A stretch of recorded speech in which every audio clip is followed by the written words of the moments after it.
Light the beam! Light the beam! Light the beam! Light the beam!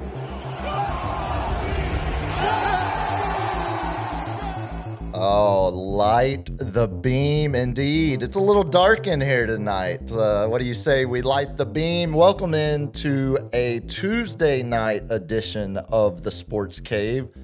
Fellas, we might actually go back-to-back weeks with consistent Tuesday and Thursday schedule. Imagine that. Wow, he said we're going to do something different this year. Well, and that's and that is try to achieve a little bit more consistency in the program.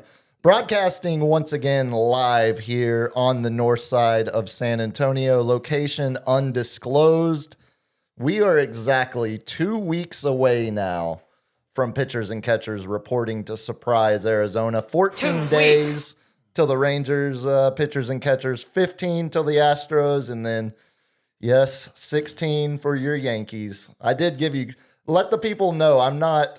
Everybody stand up, get in the crouch position, get ready to catch that fastball. Oh, I thought this was going to be an Aaron Judge all rise because he's on the cover of MLB The Show. Well, that's a given. 26. Well, that's the first time he's ever. I think it's the first time he's ever been on the cover. Yeah. Oh, they didn't want to give it to him as a rookie.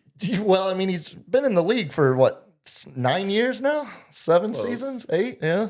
So, I mean, 2017 campaign was his rookie of the year. There were probably times they could have given it to him, but no. Alas, it's not going to be much longer till we need a new countdown. Only 14 days till pitchers and catchers. Got a lot to get to tonight. Hope everyone out there was safe and didn't have a absolute hellacious weekend with the weather. Yeah, just don't talk about Puma's glasses. Don't talk about Puma's glasses. Well, what's wrong with Puma's glasses? We'll get to that. We'll get to, if you're watching along live or if you're watching the video version of the show, you will notice something different. We're going to talk about that in the weekend recap. You got to talk about your music while you're wearing those glasses. I need to know what's new hip, and so I can be like, you're so cool. So I'll hit you with not a new hip, but these glasses make me feel like the Virgin Boys. They make me feel like, well, that's the Viagra Boys, and they're still quite excellent. No, it makes me feel like an old rock star. It makes me feel like Jeff Lynne. Does that name do anything for you? No, it doesn't do anything. That's a cool name. Lead singer of ELO, the old Electric Light Orchestra. Everywhere he went in life, he always was in sunglasses. Dude, I'll tell you. Find a picture of Jeff Lynne without sunglasses, and I will celebrate your ability to Google search. It's difficult. Oh, no, man. I'll tell you, there's a reason I would wear sunglasses all the time if I was famous, because if someone flashes a light in my eyes real quick, I get like PTSD for some reason. It's not like I was in Nam or something like that, but it triggers me. I'm just like, what? Who was that? Who's taking a picture of me? Well, speaking of triggering you, but really more speaking of Nam, today it's almost, I swear. Oh, what? I stopped sending you the run sheet because you don't look at it. I don't. And I started just telling LG, what video we need for the show, what I had sent him. So he doesn't need to see the run sheet. So neither of y'all have seen the run sheet. Is it like National Nam Day? It's National Vietnam Peace Day. Oh my God. This is every January 27th marks the official end of America's involvement in the war in freaking Vietnam. Oh man, I was watching the Ricky Gervais stand-up that won a Golden Globe. Up, thumbs up, down. It was hilarious. Okay. It was hilarious. Very edgy, but he was like, we could just be like Nam and just, if it doesn't work, just wash our hands and stop. He's British, but he's got a good point. It definitely pushed the lines on a lot of like. Was it edgy or edgelord? Like, was it funny edgy or what's edgelord? Edgelord, internet definition. It's like it's where you try to be edgy, but it's really actually cringy. I think Like, it was think of your more- typical 4chan poster. That's an edge Oh, lord. where you're trying real hard. Exactly. On it. Yeah, you're just trying to be edgy. It's not actually Nah, funny. it was edgy because you just want to say the word, basically. It was edgy because he was talking about all the backlash he was already getting, like from hosting the awards, the Golden Globe Awards. He's hosted it 5 times. And the last time he hosted it, how they tried to silence some of the jokes that he did. But he said like retard a lot of times and stuff like that. And he's like, there's a way of saying it, and then there's a way of using it. I'm not calling anybody that, but we can have an adult conversation and talk about retarded people. See, this goes back to the couple weeks ago when we were joking about words with words having context and meaning, and all of the gray area that is so much fun to argue about what words we can and can't use in a. One of them was what's that show that does the little karaoke in the car? Jim Cornyn or He's gone now. James Corden. Yeah, he's like, yeah, James Corden. You know, even though he was in Cats, he still was the biggest pussy. Okay, see, and now And they're like, you mean pussy as in a cat, right? And he's like, sure. sure, that's exactly you determine, and that's why it passes FCC muster, because that's exactly what he meant. As long as that's what you believe. No, we've got a pretty jam-packed weekend recap, obviously, with everything going on weather-wise here. Not to mention everything going on that we heard Wemby speaking about earlier today, actually, about everything in Minneapolis. We'll get to the weekend recap, of course, here at the top. Got to talk Spurs notes. Got to talk about that disappointing game from Sunday night against the Pelicans. I think you said it best right before we went live. For whatever reason, the Pelicans are every good team has one bad team. They just don't match up. It just doesn't match up well, and the bad team plays them tight every single game.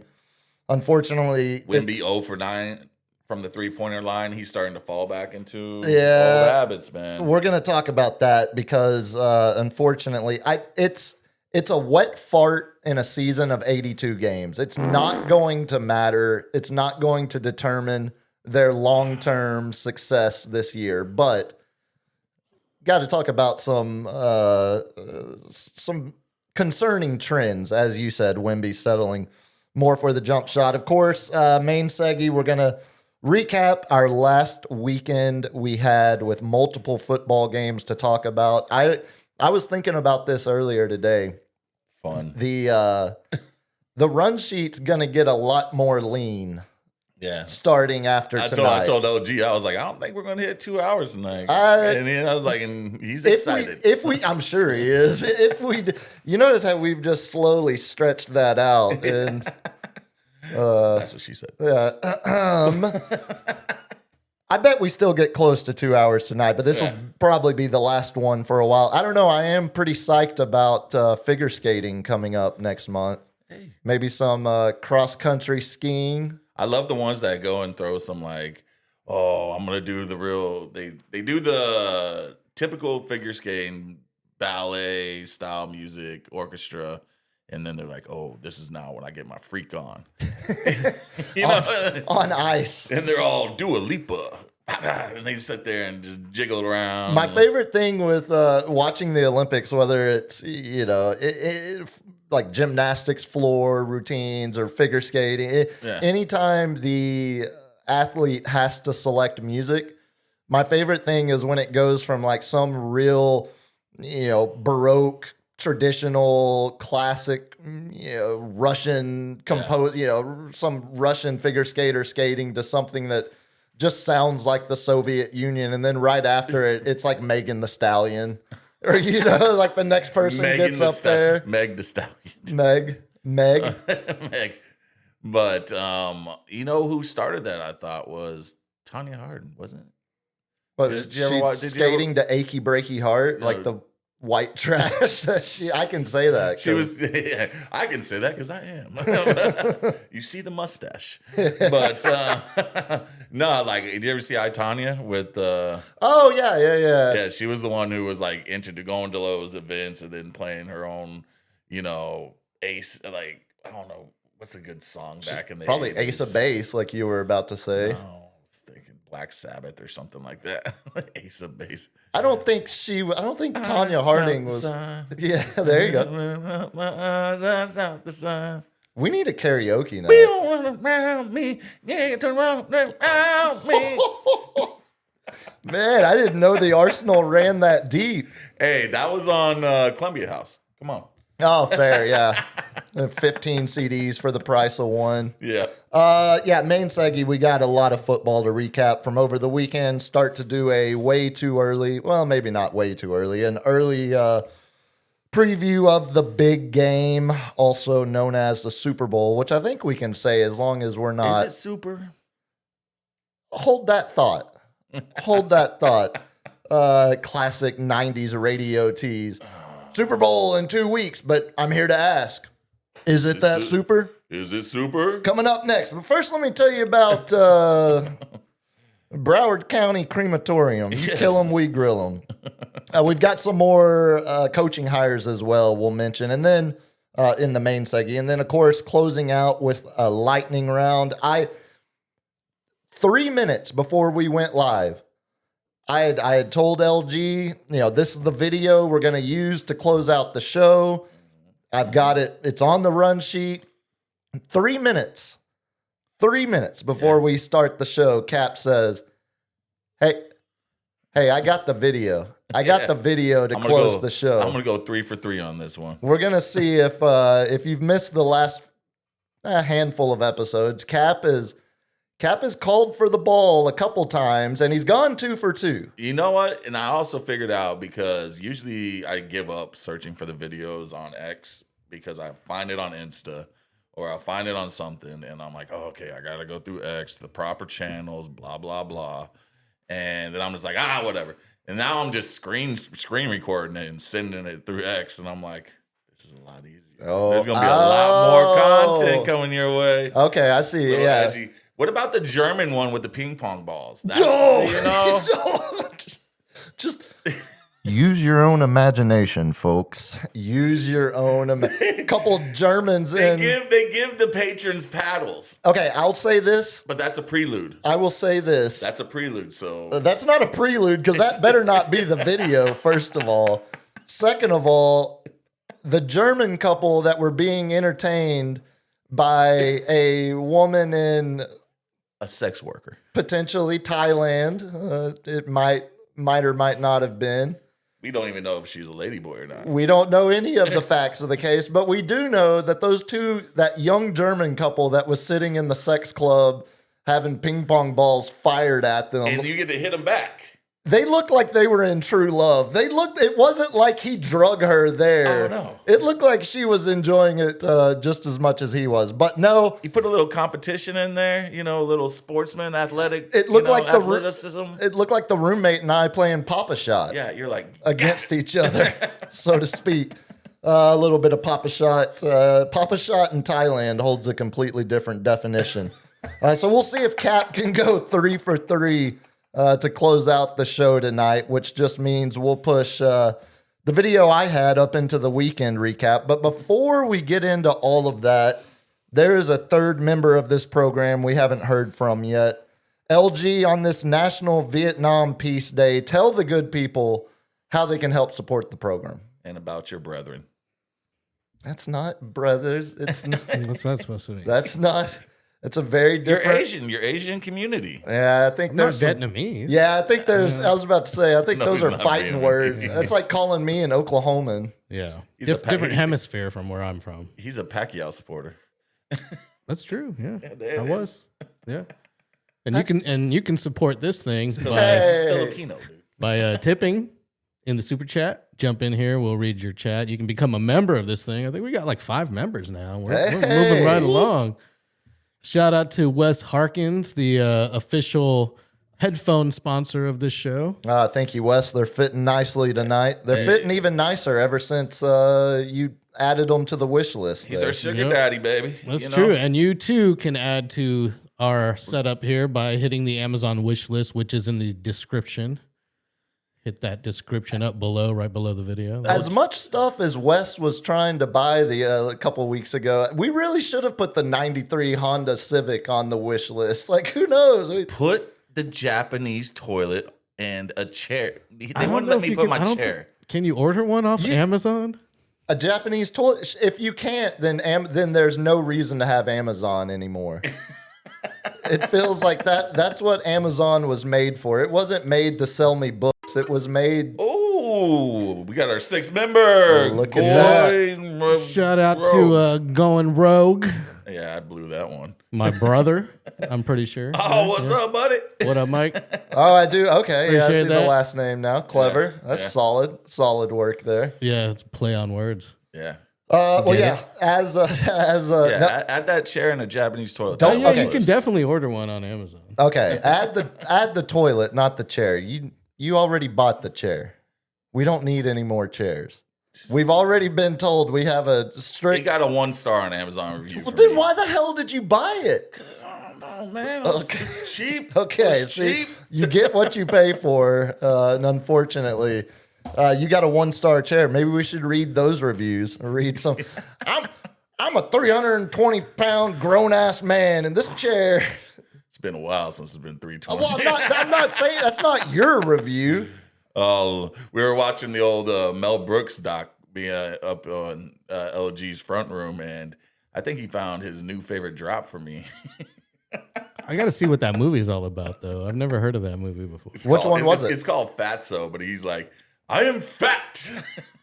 He says it to the whole crowd, and I'm like, oh man. Yeah, I feel like I was like, that's gonna be every time I'm gonna be. Why is it hot? Why, like, turn off the AC or something. He's gonna drop that on me. yeah, we're gonna have a rolling montage of fat related. I have a whole category on my drops here that's just labeled fat. So, Well, just like a folder of fat drops. yeah, I was about to say we might need to investigate that. Once we don't have 2 football games to talk about on Tuesdays, we'll just roll through LG's different variety of We fat need more drops. gong. I'm gonna have like 18 gong noises for LG. Did y'all watch the Gong Show growing up? Yeah. Okay. All right. I made that reference the other day around a group of people. I actually watched. This is how weird this weekend was. I watched UFC this weekend, which is so out of character for me. I had no idea, and I'm the old man over there asking, like, "Y'all remember the Gong Show?" And everyone just looked at me like, "Nah, bro, fights are on." Oh, you I'm went to just like, somebody's house and like watched it? Oh, yeah. man. Well, I didn't make it. We'll talk about it here in the weekend recap. Yeah. Because I was supposed to, but obviously the weather preempted that. Yeah, as LG said, the easiest way you can directly support us without spending a penny is just give us a subscription on YouTube. I know we've got a clear separate audience of people that watch on YouTube and then people that listen through the iHeart app or wherever you get your podcast. So And you can also hit us sportscave.live on Instagram, Facebook, TikTok, even though I've been hearing TikTok as being a little. yeah, TikTok might be. Supposedly, if you type in Epstein, it's against policy rules. Oh, no way. Yeah.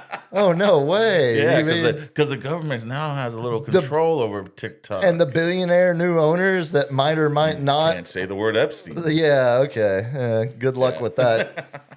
You try to suppress something, it only makes it louder. No, as LG said, the easiest way you can support without spending a penny is give us a subby on YouTube, even if you are just listening to the podcast right now in audio And form. retweet and re-X us and re-share us. Hey, man. Twitter world. Everybody, Yeah, everybody if you- wants some of the Puma and the cap. If you do throw a super chat out there, we'll get to it right before the lightning round. If it's on topic, we'll throw it into what we're talking about at the time, but we'll make sure to get to those as well before the lightning round. Well, let's jump into it.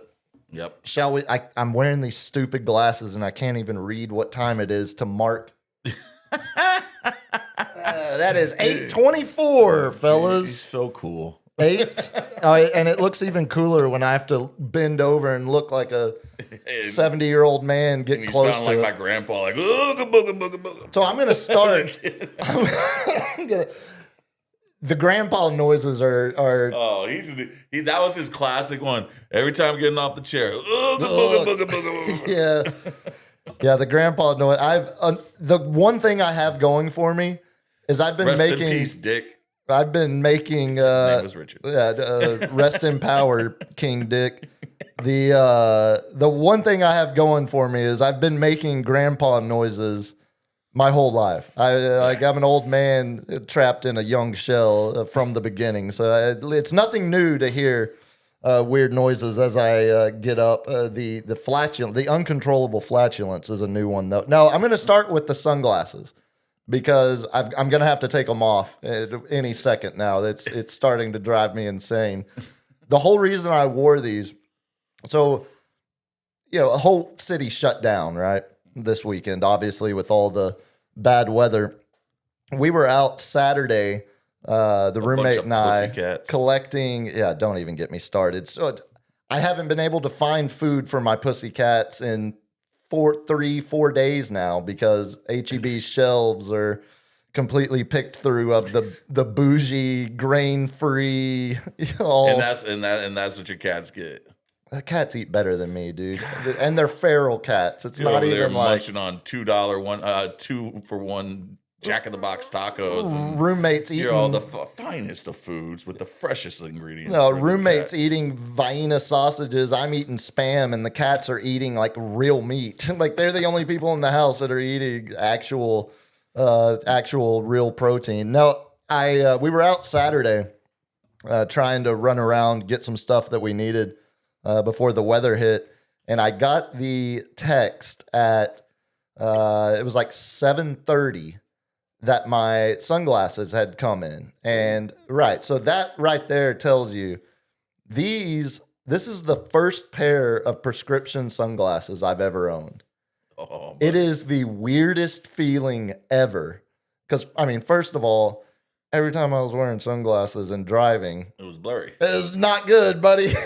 But I had gotten used to it. Yeah. So I had almost, kind of. Now you're just like seeing everything on the side. You're like, oh, look at that shop. That's- Oh my God, when did they open up that? And Steph's like, Sam, they've been there for 6 years. There's an In-N-Out burger by iHeart. What Yeah. is this? It's a whole new world out there once you can actually see, more than 5 feet in front of you. But no wrecks. It's all been fine. No reason to overreact. But it is quite weird now being able to actually see correctly while wearing sunglasses. So I got the text. It's nice. I got the text at 7:30ish, and the glasses place closed at 8.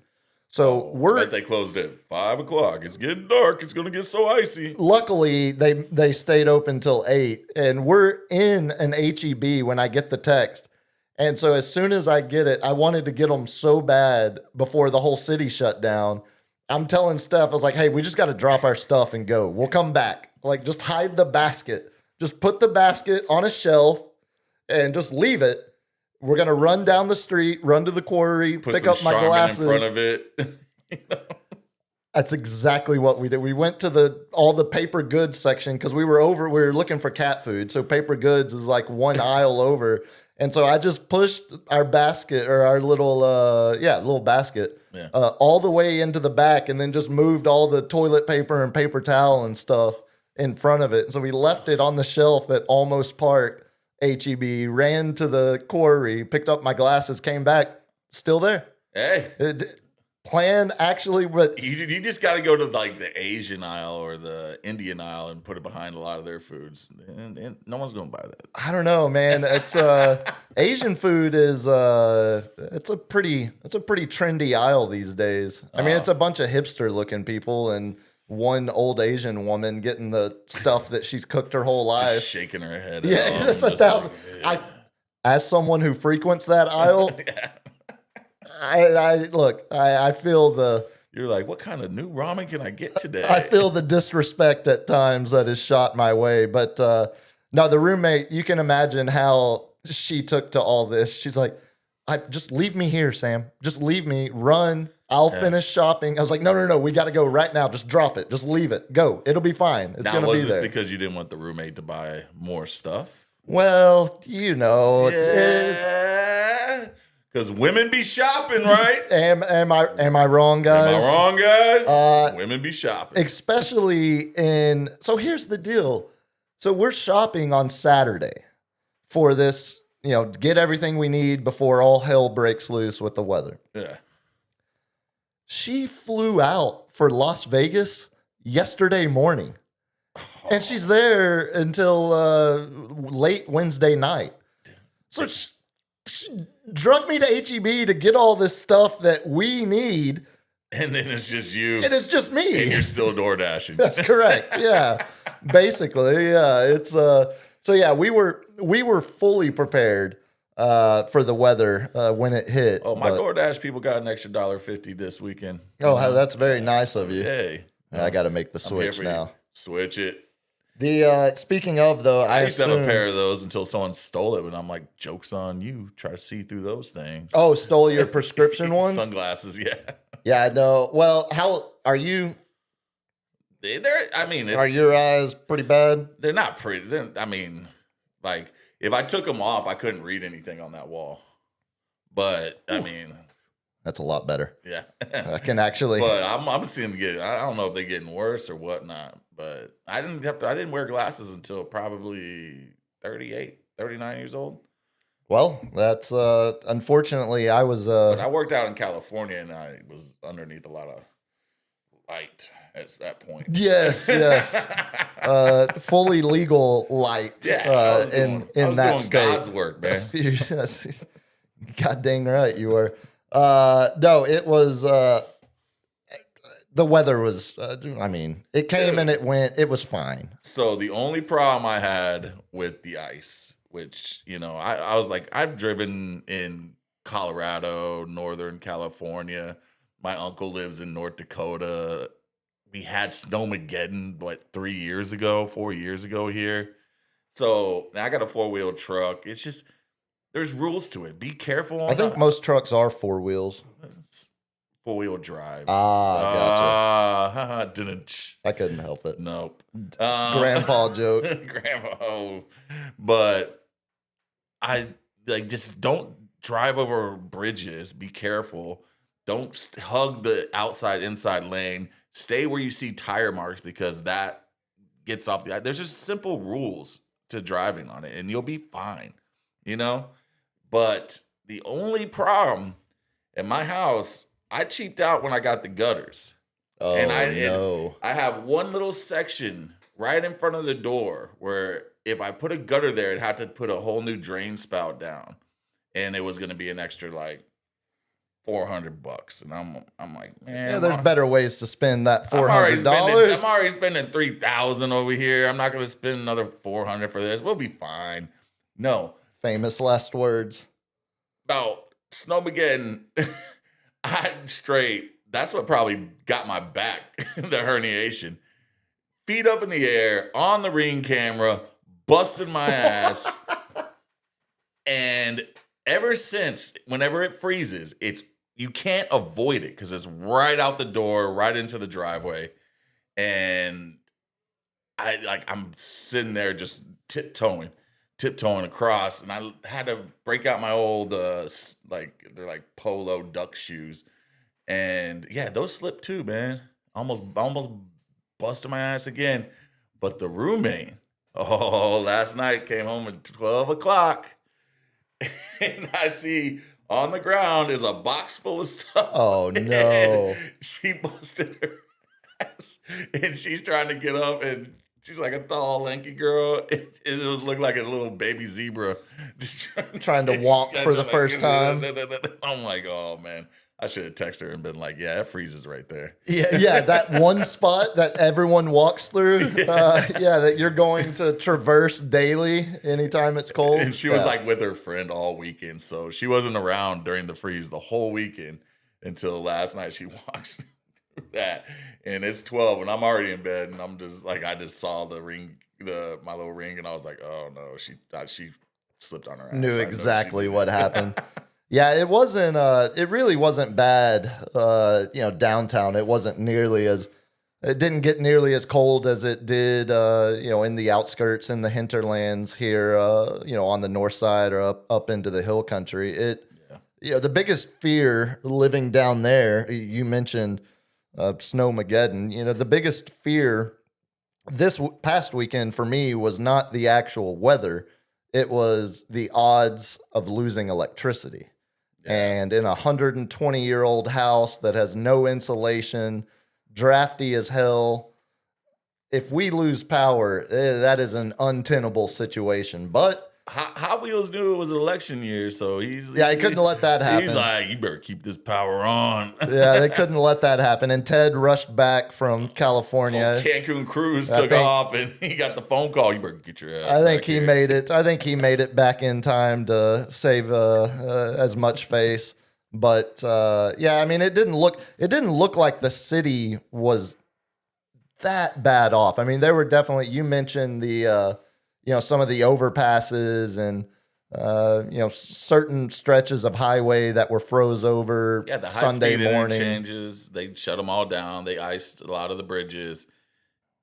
Either we under-prepare or we over-prepare, and we definitely over-prepared for this one. Well, it's a lot better. Yeah, I mean, it's a lot better situation to be in. Don't be raising my taxes, CPS, or anything like that. They'll sneak them in there. Oh, they'll find some other way. Oh, that's part of the sewer tax. Yeah, exactly. The sewer bill you get is all the salt we put on the road for you. Yeah, every flush at that new arena, that's what that tax paid for. That's what it got you, that sewer tax.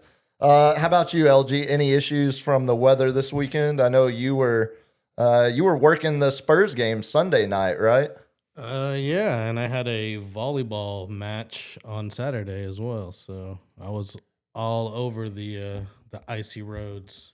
And he was living straight dangerously. Did you tell him what you did? Yeah. What do you mean? You let that AI death trap drive you. Yeah, it's a lot safer than I can drive. Yeah, it drives better than me. Even now. Did we just not show a video of a Waymo car in the middle of a train track? This ain't no Waymo. That's Waymo. It's completely different. I will say this. I trust Tesla's self-driving technology way more than I trust Waymo's right now, currently at least. I mean, I'd trust it more if there was only white people in the car. For what? For Waymo? No, for Tesla. For Tesla? Yeah. Well, as long as it's only Afrikaners. I wondered, LG. I let the record show when we were leaving out here Thursday night, I told LG, you're going to be in the neighborhood Saturday and Sunday. If it's bad or you need a place to post up for a while. It was fine. Yeah, I figured. I didn't hear from you, so I figured it wasn't too much of an issue getting in and out of the neighborhood. I did see, I don't know, about 1,000 people seemingly had different outages or lost power because of the weather, but that was more like, trees freezing and falling over onto power lines, stuff like that. So it didn't seem like there was any kind of massive outages or anything across the city that lasted too long. So hopefully everyone out there had a safe weekend as we were all hunkered in. There's just broken hips. That's it. Yeah, and busted pride. Yeah. I did. So I mentioned, Steph flew out Monday.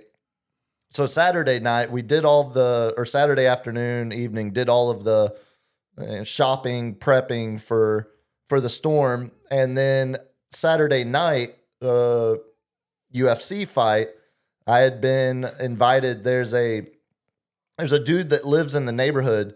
Him and his wife moved into the neighborhood last year, and they're newlyweds living in the neighborhood. They're gentrifying the crap out of my neighborhood is what they're doing now. We bought this house for $60,000 and renovated it for another $140,000. And we're going to sell it to a venture capitalist firm out of Utah, and they're going to rent it for 3 times the market value. No, they're not. They're not one of the. They're not one of the gentrifiers driving up everybody's taxes. They're good people. He invited me over Jeremy invited me over to watch UFC, but right as it was like 9 o'clock, and right as we were about to drive over there was the one stretch where we were actively getting sleet and frozen rain, and Yeah. the roads were starting in our neighborhood were starting to because it was cold enough for the sleet to stick for a while. So I strategic you know how big of a UFC fan I am. Oh yeah, you were trying to gun it all the way over. I mean, I wanted to go watch Patty Pimbleton against Gaethje. Patty. Come on now. Pimpleton. Yep. Pimpleton. I saw him on a eating video with that beard, the big beard meets food guy. He was on one of his videos. That was the first time I'd ever heard of the guy. And then my buddy's like, "Hey, you want to come watch Patty fight this weekend?" I was like, He's a funny guy, man. seemingly, yeah, he was pretty good on the video. He's like the next McGregor, where he's like, you can tell he's just having a good time, and he'll trash talk. He with seems them. like a marketing dream for UFC. Very, very easy to market. Didn't do so well though. Nah, see, and the crazy thing for someone who knows a little bit more about UFC, he's a wrestler. He chose to stand up with Gaethje, that's his go-to, but his Pimpleton's go-to was taking someone down and ground and pounding them. And he didn't do that because he's like, I want to knock him out. Didn't work out so well for him, but it was a hell of a fight. I didn't think he had chin like that. He got rocked many times and just coming back. I was so I was following along. I wasn't watching it at my house when I was watching one battle after another. It's finally on HBO. But I used the roommate as the excuse because I was like, oh man, it just started coming down heavy. I don't think Steph wants to get out of the house anymore. Like, gonna have to take a rain check, So ended up missing that, but I caught him. It was actually the next day. It was Sunday afternoon. Roommate and I went out, got out into the neighborhood, watched the football games at one of the bars there, and ran back into him. And he was. I was using it as a. That was where I made the Gong Show reference because I was like, oh no, my attempt to leave the house got the gong, and he just looked at me like, what does that mean? What is he? What are you talking about? Like, is he like our age or is he a little younger? Younger, probably. If I'm guessing, probably late 20s. Probably, maybe even closer to mid 20s. Okay, but definitely. Yeah, he wouldn't have got the gong reference. Yeah, I forget how old I'm getting myself. Although I was reminded yesterday, also here in the weekend recap, I was reminded yesterday. This is one of those unfortunate combination of events. So yesterday was the 6-year death date for Kobe. Yeah, it's been 6 years. 2020. Did you see they put a statue of him and his daughter Gianna? Where at the crash site. Oh no, I missed that one. It's out there, and like, it's a good. I mean, it's a good sign, man. Like, if anything, you can say whatever you want about Kobe, but he was a good father, Yeah, I mean, there's no reason to. I love one of my favorite phrases is say whatever you want about him, but. He's a good father. Well, whatever follows the but is, like anytime you're doing that. Well, the dude was in a case where he got acquitted for rape, he allegedly. But so, I mean, right. There's that we all want to forget, But I guess my point is. Which I'm thinking he just he didn't get the access to number 2. Who does number 2 work for? Yeah, I think he. That's my conspiracy. I think he paid enough to make that go away, if I remember correctly. I always say that because it's like anytime you bring up someone that has any kind of checkered history or past or anything like that, it's like, no, well, that's not what we're talking about. It's the 6-year death day of another human, especially in this week of like a human is dead. Like that's the story here. And so- and this is when it all started, when COVID started coming around. So Kobe died. yeah, at least he never had to wear one of the Yeah. stupid masks. Kobe died. Kobe died, and then another tragedy. I think someone else died, and then all of a sudden we got shut down. Oh, and then Tom Hanks announced to the world that he was stuck in Australia. Yeah. Speaking of COVID, Sean O'Malley, the one that has pink and green hair, decided to go in the weigh-ins, and he's fighting a Chinese UFC fighter. Oh, this and is not going to go well. He puts on a mask, and it's like, you're trolling them with the most low-hanging fruit possible. It's a little bit racist. I get it. You're doing a bit. That's edgelord Yeah. humor. But if I was him, I'd sit there and grab a bat and bite the head off it like Ozzy Osbourne and spit it out and throw it away and go to my fight stance. That would be hilarious. Who won the fight? Sean O'Malley, Oh, okay. but it wasn't his best performance. But he did piece him up. He had the length. Yeah. Guy couldn't get in there and shoot him. Yeah, so it was Kobe's 6-year death day. Yeah. Yesterday. Back to that. So it's that combination of yay boo events. Obviously, Kobe helicopter crash, the boo event there. The yay event. I'm never going to forget my dad's birthday anymore. And this is the 6th year of me being reminded it's my dad's birthday, because I wake up and I see everyone posting the Kobe remembrance post. And like, I can't believe it's been 6 years. And my first thought was, oh, it's my dad's birthday. I need to call him. This is a big one. He turned 60. all right. We Turned 60 yesterday. Hey, congratulations, Mr. Puma. Old Come Papa on. Giorgio. You're using Kobe's death to remember a birthday. I'm not using You're it. using I'm it. just, it's just, It just happens to happen. it's now connected in my head for all of eternity that the day I see people posting about Kobe's accident is my first thought forever now will be, oh, I need to call my dad today. I wonder whose birthday's on George Floyd's death day. Well, God there's dang, someone man. else. There's someone out there Oh. that absolutely is remembering their mom's birthday. Whose birthday based was on? Whose birthday was on? tragic event. Friday. Well, You know what I'm saying? Well, what if your grandma's birthday is 9/11? I mean, You're never gonna forget it anymore. I mean, it's not.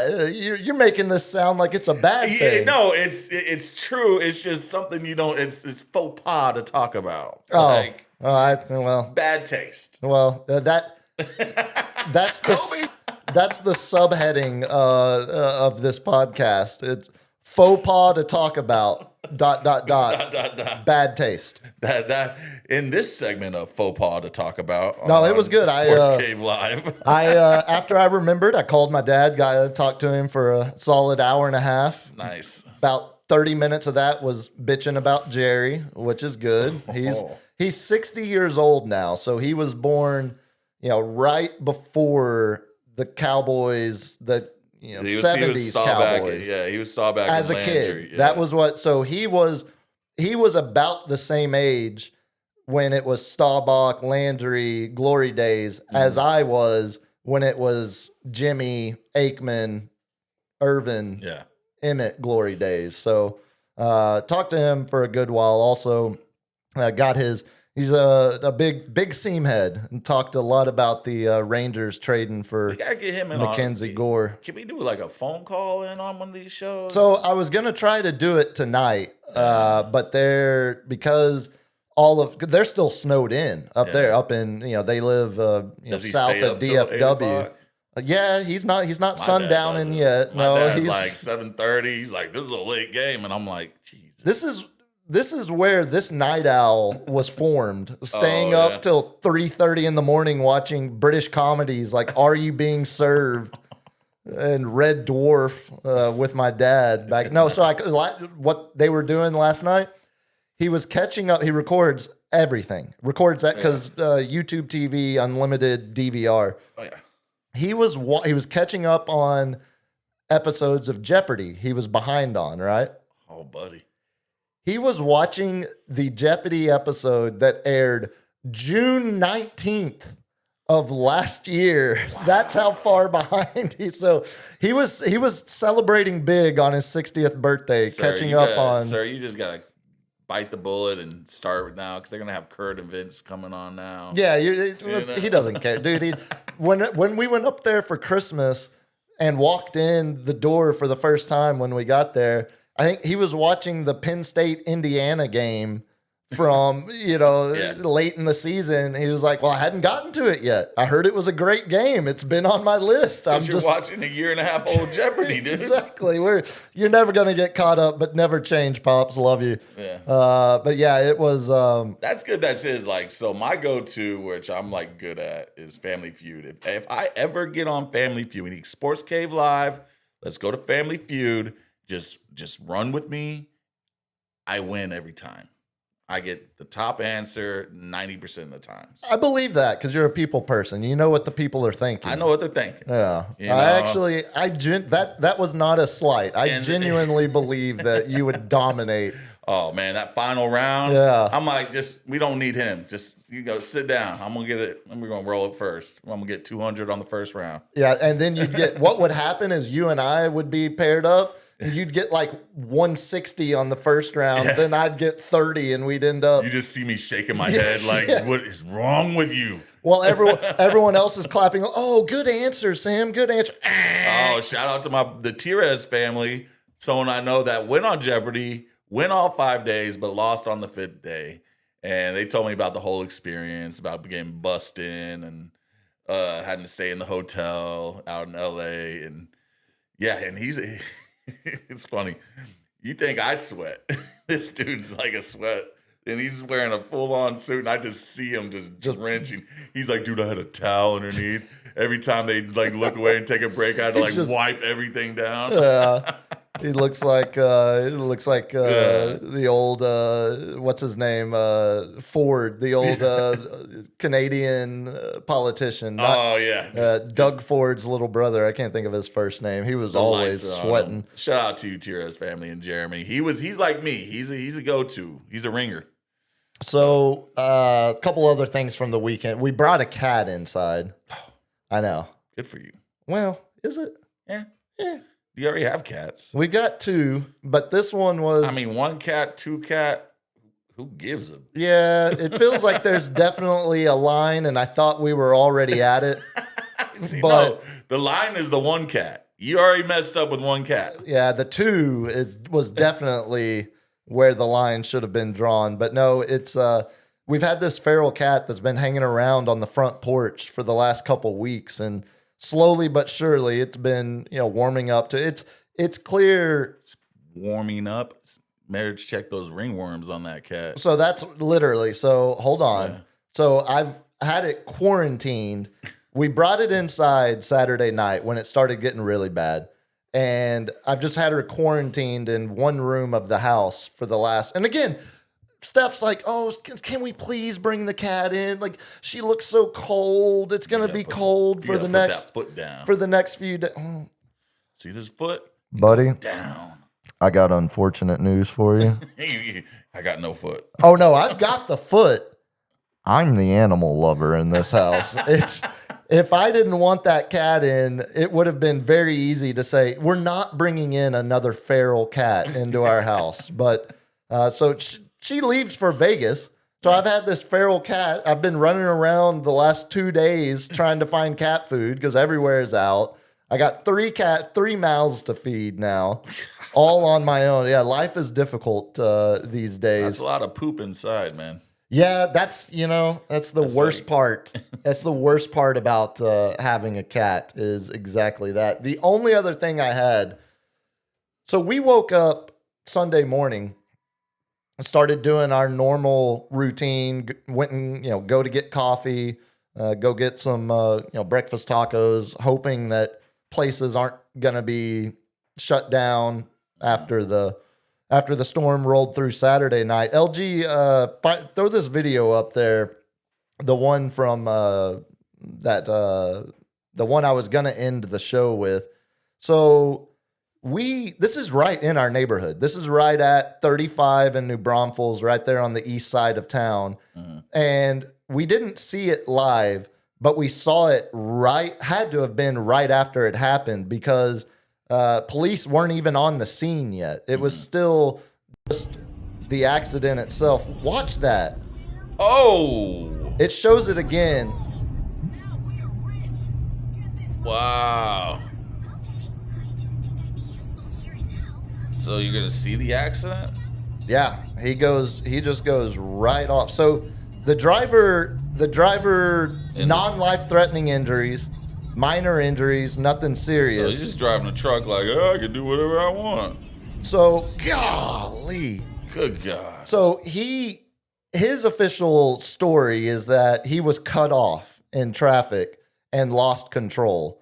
To me, it looks like he was probably texting or doing something that was distracting him. Yeah. A car merges, gets in front of him. He picks his head up, didn't see the car before, sees it now, and then goes over to the side. Yeah, you're passing someone on the right side. Like, Yeah, pay yeah, like, attention. it's so if you missed it, the aftermath of it all, he just flew right off the side of the highway and right into a massive Yeah. highway sign, like the full looks like That's not one of those breakaway ones. No, it looks like it looks like a erector set, you know. Yeah, it's the ones that tell you like exit here. Exactly. I mean, the massive signs. Eisenhower's a mile away. Yeah, he dropped that thing to the ground, just plowed right into it. And so we saw, as we were driving through there you go. There's a screen grab of the aftermath of it. North New Braunfels. And that was, like I said, when we drove by on the access road, there was no police or EMS, firefighter, no one there yet. It had to have just happened. So did that thing touch down, like on the ground, or was it just dangling? So I don't know. I didn't check to see how they went about fixing it, but the highway was shut down for hours. Oh yeah. I mean, there was no getting through Bless, man. one of the longest highways in the entire world, I-35. So yeah, not weather related. Didn't look weather related, No, but that looked like an ass related. that's correct. Yeah, it looked like a head potentially up an ass related. So outside of that, Mark that. That's an in and out one. outside of that, no real weather issues for us in the neighborhood. You want to move into some Spurs notes before we Yeah. talk main Seggy? Go Spurs, go! Indeed, Gina. Well, Thanks, Gina. yeah, I was about to say we can blame Gina for Sunday night's performance against the Pelicans because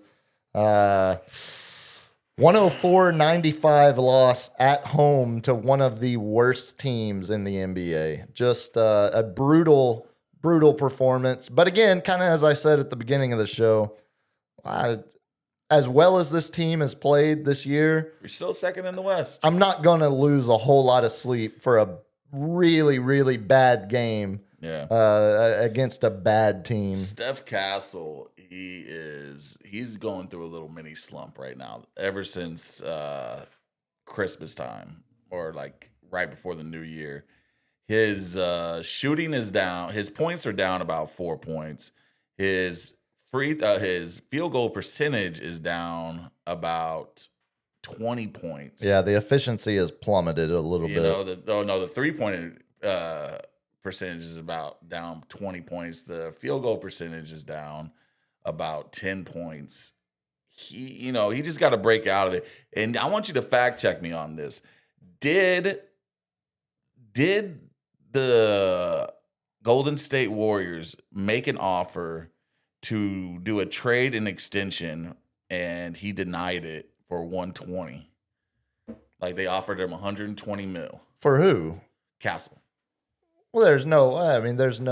Like, I don't know if the offer is. I saw it on like a Spurs website, but you never know with one of those. No, you need to be reading better Spurs website. There's no way the Warriors can't make any kind of offers to Steph Castle. Yeah. If that's what you're saying. I think they wanted to do like a 2-for-1 and then give us the young ones that want to leave, and then who's the other prospect that they have that's real good? Well, they're trying to talk everyone into taking Kuminga. Yeah.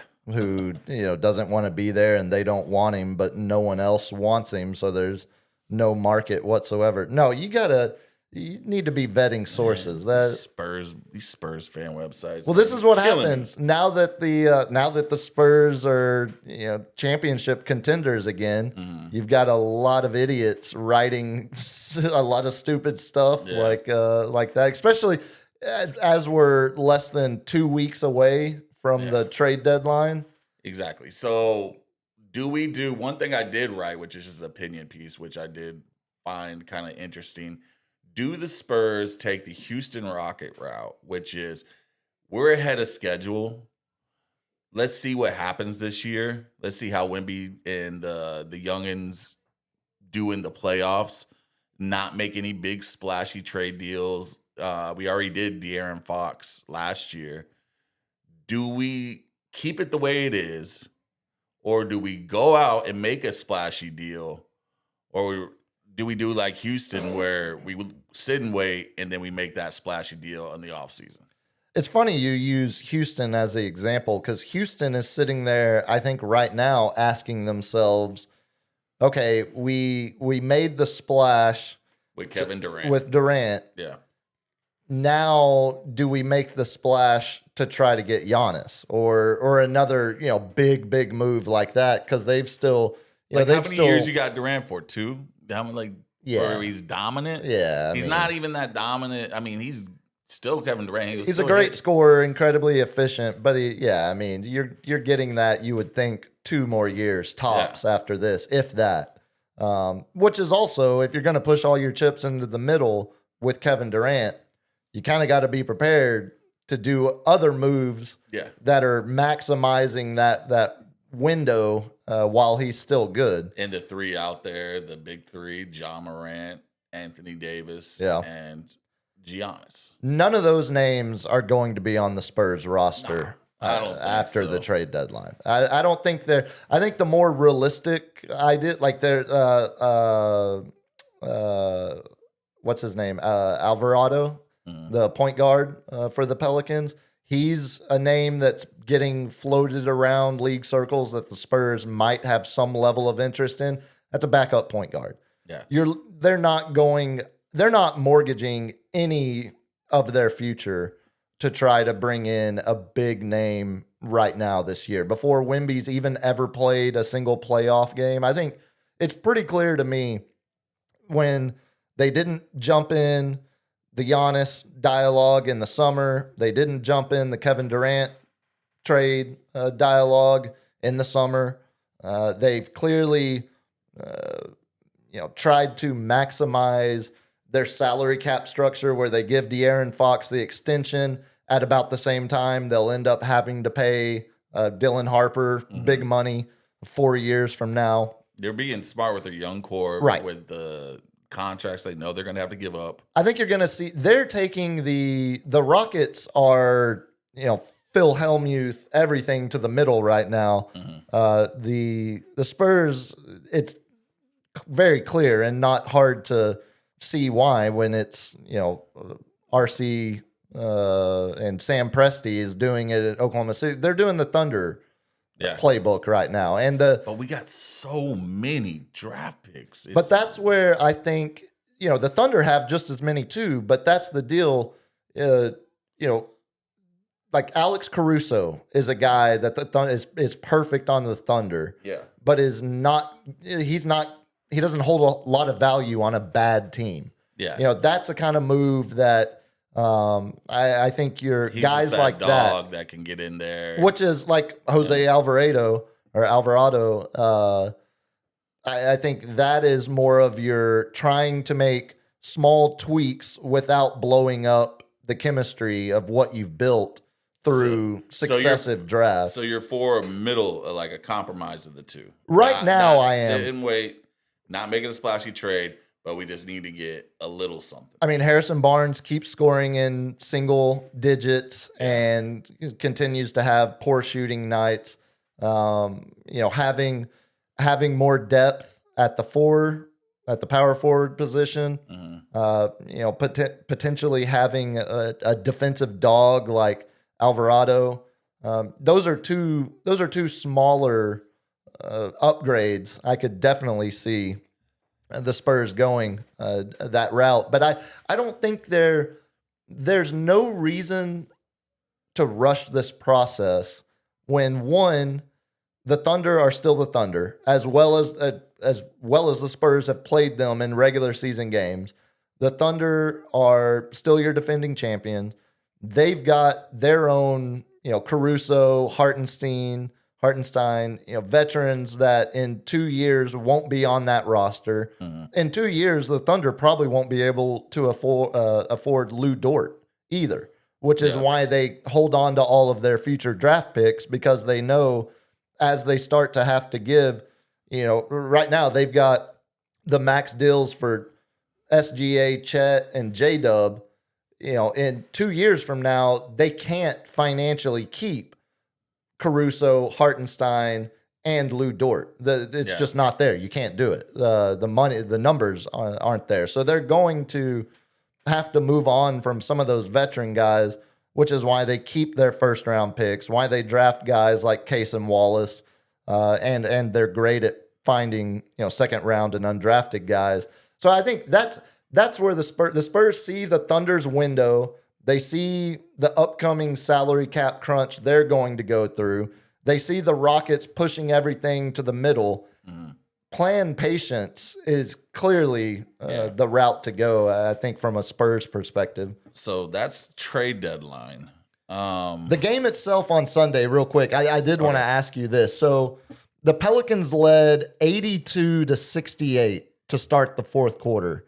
And it was in the third quarter, the Pelicans lead got all the way up to 19. And when it was at 19, that was like going right. That was like Mitch, going into the fourth. Closing out close to the end of the third there. Mitch calls a timeout and pulls the whole starting lineup. Yeah. It's a full hockey style line change, all 5 out, 5 new ones on. And that led to 16 straight points from the Spurs bench unit. So he pulls the whole starting 5. He gets the response he wants. Spurs end up climbing back into that game. But then he puts the starters back in. You got to let them roll. And the Pelicans end on a 17-3 run. Yeah, it was like it. Mitch, he's going through growing pains too. So as we were saying last week. And I think that, again, plan patience says, dude, this guy is like first year as a head coach. He's never been in a playoff series. He's figuring out how to get this team to react to what he's doing. But do we do that with a coach? Yes. That's what I'm saying. We can do it with the players. It reminds me a lot of Eric Spoelstra that first year of the triplets in Miami, where LeBron was like, look, this guy doesn't know what he's doing. He's way in over his head. Yeah, but and then Pat Riley says, it's not your choice. He's your coach. Deal with it. Yeah, why don't you make him better? Help make him better. Yeah, but we don't have a LeBron that sits there and interjects himself like that. Like Wemby's not going to do that. No, but we have a fan base, and we have people like you that are asking, well, are we going to allow him to learn on the job and go through growing pains? And I say that's like January 25th, 6 o'clock tips against the Pelicans are exactly where that should happen. Like that is, hopefully it's a lesson he learned as much as the players did. This was the question that I was going to lead in, because with the growing pains, with Steph Castle slumping down, does Mitch Johnson have the cojones to put him on the bench and have him come off the bench to see if that can spark him? Like one Popovich did with Ginobili. Yep, it's interesting. He also did it with Parker in the beginning of his career. Yeah, as he was backing up Hofstra's own Speedy Claxton. Exactly. It's a good question, because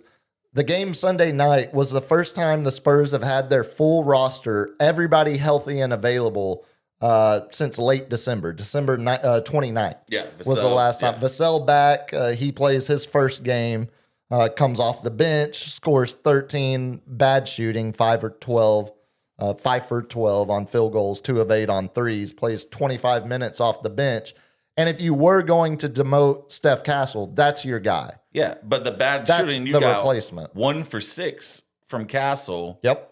And then it's like 0 for 2. So he's not even shooting the ball. And I've seen Steph Castle has got a turnover problem. As most young players. Yes, because he's trying to make, the long court passes. He's not taking what they're giving him. And I'm like, sometimes I know we're trying to fast break and stuff like that, but they're baiting you. There's tape on you now. You're not a rookie anymore. So now they know your tendencies and they can see like, oh, he's going to try to no-look pass over to the corner to the open Champagnie, and the guy's just sitting there waiting for it. I think there's something to that.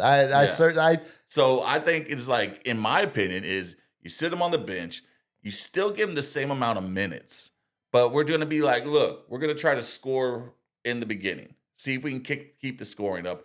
Maybe this will give you some extra oomph, because he's going to come off and be a defensive, I think he's a better defender than Vassell, but he's not a better scorer right now. No. Well, and if he's coming off the bench too, he's your de facto backup point guard. Yeah. And he's playing more as... And De'Aaron Fox can now take the role as the primary point guard because they've been splitting that time. You could talk me into that being at least something to play with. To tinker with. At least something to tinker with. After the All-Star game, when they have time to rest and they have time to, just kind of like get their mind right.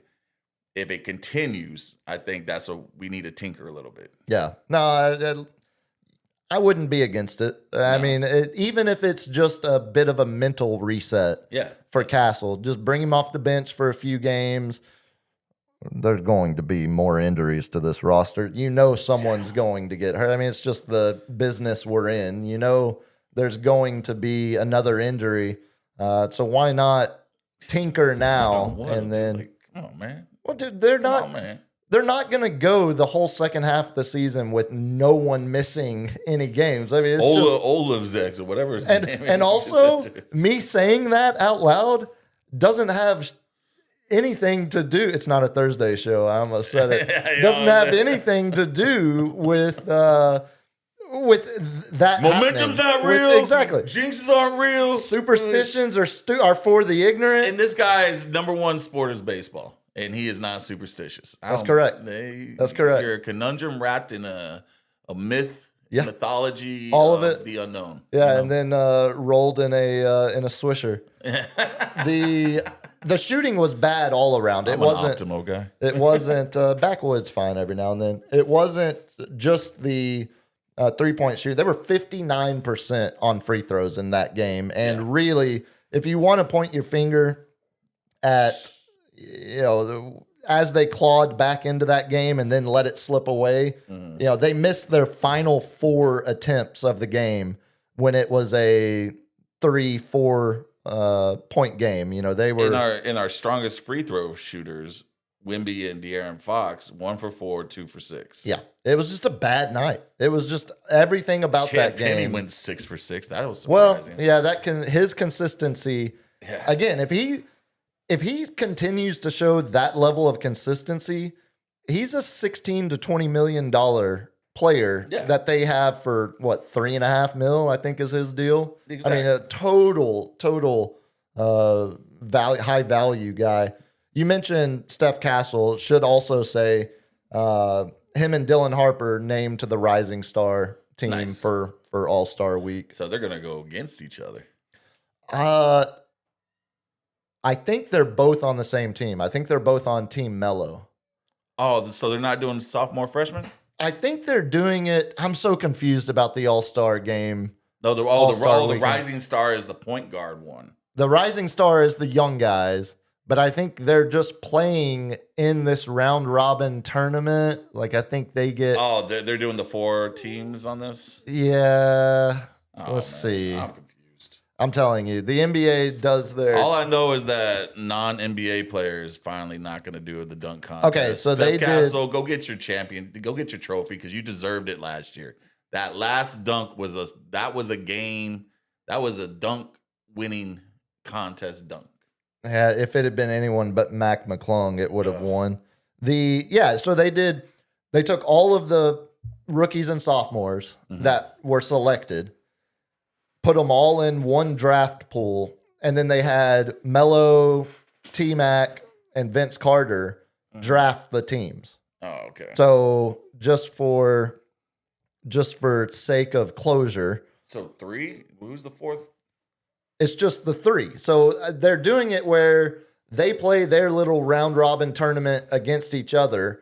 The best Rising Stars team gets to play in the other one that is one world team, 2 American teams, and 1 Rising Stars. Are you following? It's great. It's going to be great television. And Kevin Hart was probably going to do 20-minute stand-up that no one wants. And I'm sure Chuck and Kevin and they'll leave Ernie Johnson out there.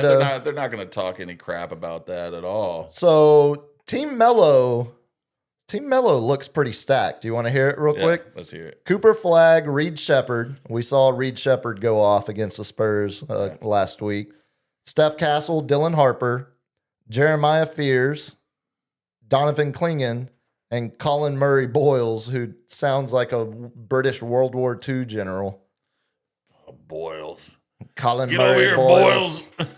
Boyles. So yeah, I think they have the 2 best players. I mean, they got the best 4 players. Like those first 4 were just. Yeah, I'm looking all future All-Stars. Looking at the rest of the team. So Cooper Flagg got snubbed as an All-Star. Yeah, I don't think he got in. I don't think he got in. I think they did the Wemby treatment on him. It's like you gotta wait a year. Yeah, I'm not a big fan of that. I mean, clearly, if you're doesn't matter if you're a rookie or not. Wemby should have been an all-star that year. Cooper should have been this year. Did you see LeBron just throw a hissy fit for not being named an all-star? Was this from another one of your well-vetted? He said it's an absolute sham that he wasn't selected as an all-star, and that everything that he's done for the NBA. Yeah, I think you got ball sacked again. I got ball sacked again? Oh my God. Yeah, I don't You're telling me that just seems like totally LeBron. That's why it's AI, so easy. This is why I hate AI, dude. Yeah, I hadn't seen that. I think that might be like your Steph Castle Warriors trade proposition. You have anything else on the Spurs though?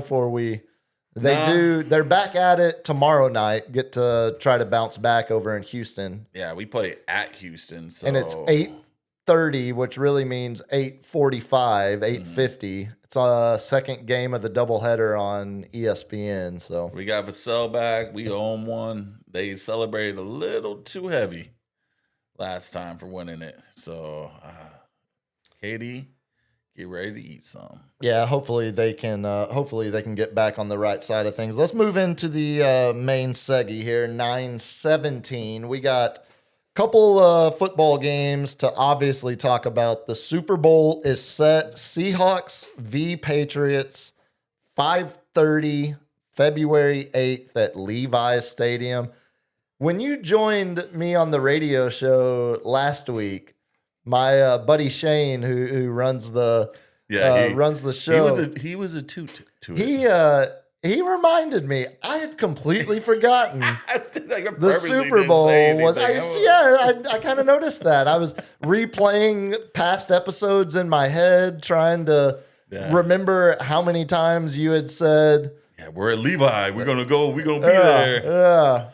Yeah. One of the Seahawks are playing in our stadium. It was gonna either be them or the Rams. Sam Darnold's very familiar with that stadium. Yeah, let's. Do you want to start with that game, and then we'll do the. Yeah. Okay. I mean, yeah. Let's start with the. Okay, we'll do AFC first. Obviously, a defensive game with one of the most drastic weather shifts in the world. Have you ever seen a weather shift like that during a game? When Romo said it on the broadcast, I wish I had pulled this because. They're talking about the weather. They show the time lapse of how quickly the snow moved in. Yeah. And Romo asks Nance, he's like, Jim, have you ever been a part of a game like this? And Nance goes, in very Nance form. Well, Tony, there was that one game in New England a few years ago. Raiders, Patriots, the top game. Oh, yeah. And so clearly you could tell Nance was wanting Romo to set him up to talk about it more. Yeah. Romo completely missed the reference. He's like, oh yeah, that one. Oh yeah, but this is the craziest I've ever seen it. And you could just hear Nance like, God dang it, you didn't trying to get you to set me up. I'm lobbing you up something. Exactly, dude. Like, completely. But I agree with Tones Rome's. I can't remember a game where it was that quick and that drastic. And they were showing what the field looked like with 2 minutes to go in the first half versus what it looked like halfway through the third. How'd you like the unrecognizable. lines, that was terrible. That was awful. They scrapped it mid-game. Had to. The producer's like, yeah, we're getting so many calls about this. Go ahead and scrap that. So it made the players disappear on the broadcast. Exactly. It like transposed on top of the players, but then you couldn't even see them. It superimposed me, man. Yeah, that was not all technology is an advancement. Yeah. That was certainly an example. And as you can tell, we're talking about the weather and not the game. And that pretty much explains the game for you. Yeah, I mean, obviously everyone knows Patriots win 10-7. Yep. If I'm Sean Payton, I'm thinking about that 4th and 1 decision for years. What did I tell you? Yeah. In the beginning. Yeah.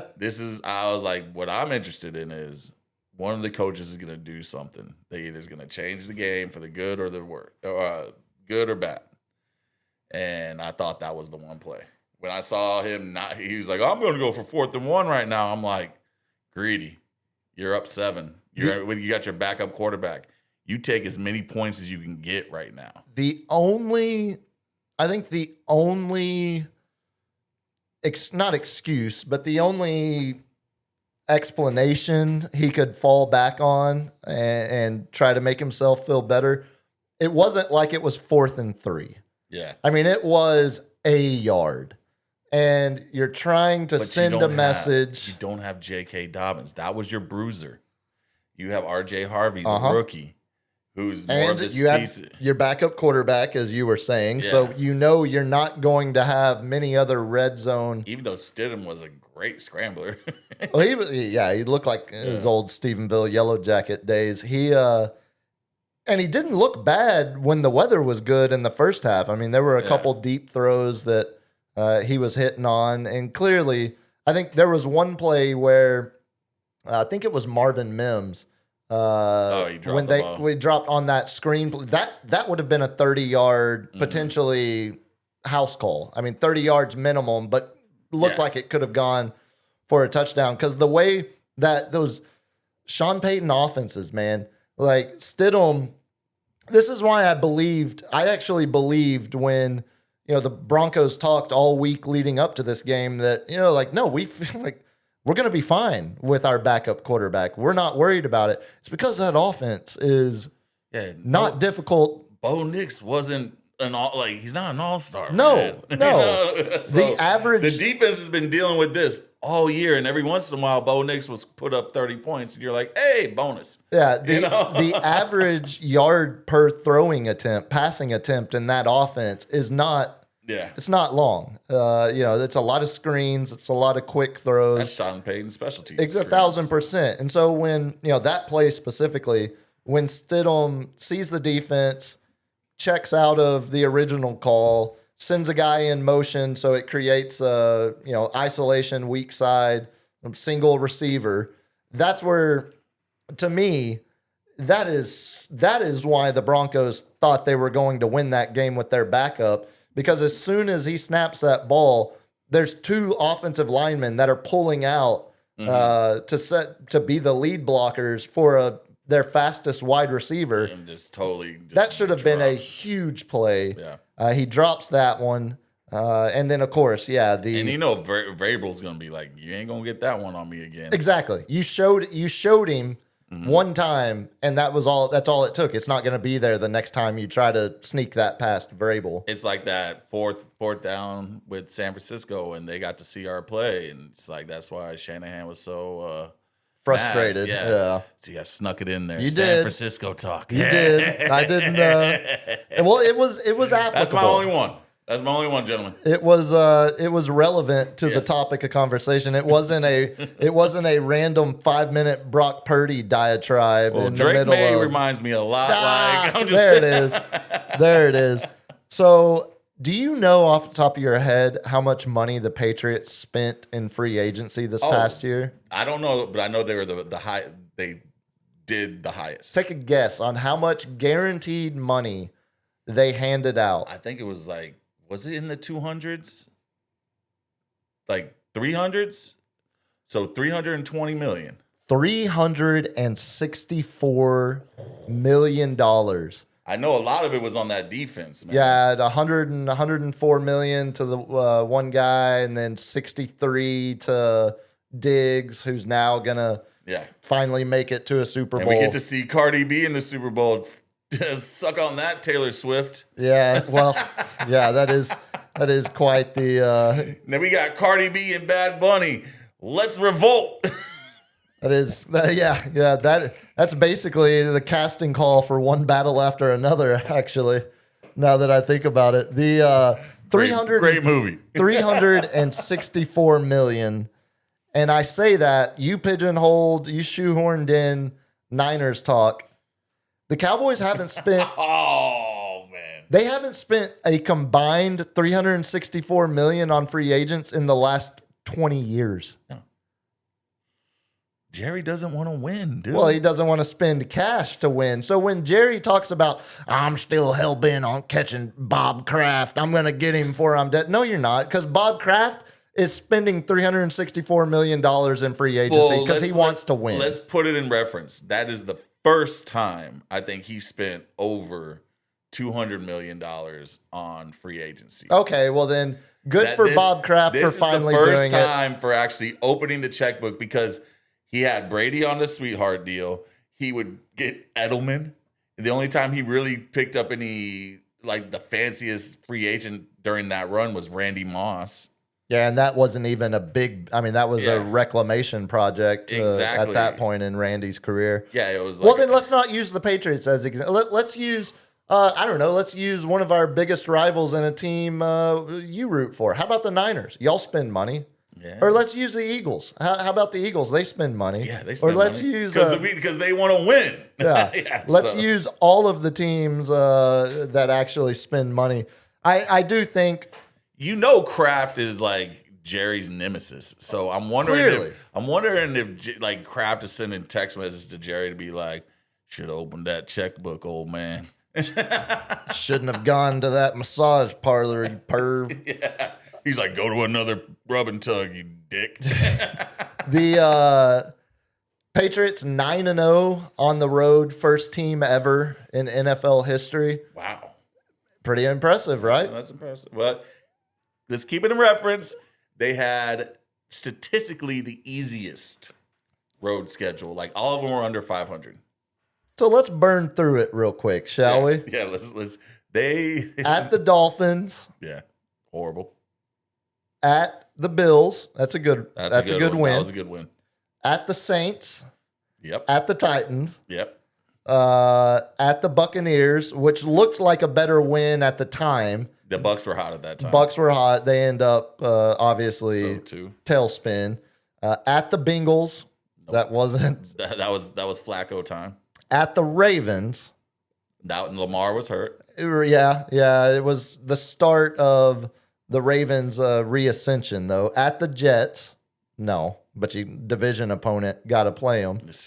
And then at Denver, which is that. The win. Obviously, it's stupid to say, but the win Sunday was the biggest road win. Did they play Denver at the very end? Where it was? No, that was Sunday's game. Oh yeah, that was the game. Yeah. No, that's it.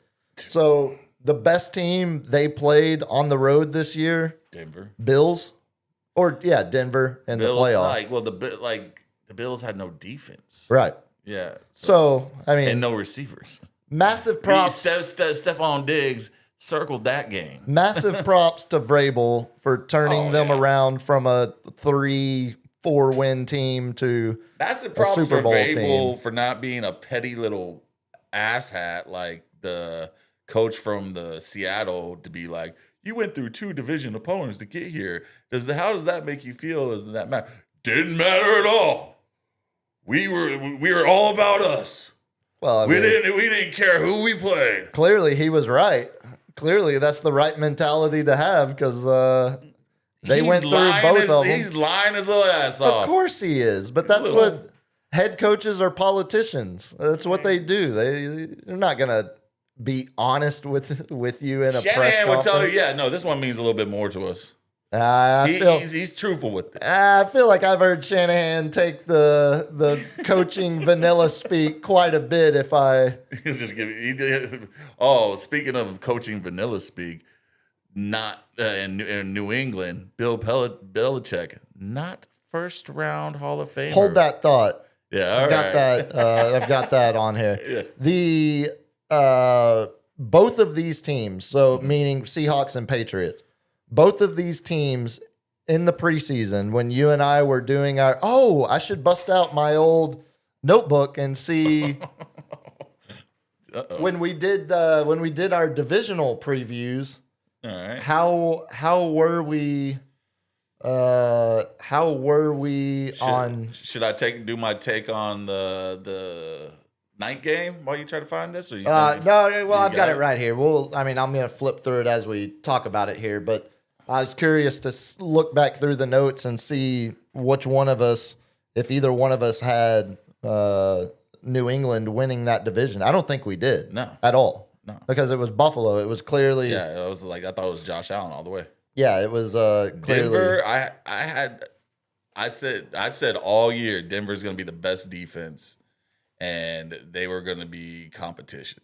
And I don't know if they were going to beat the Chiefs because of Patrick Mahomes and the treatment he gets, but I think I had them second in the division.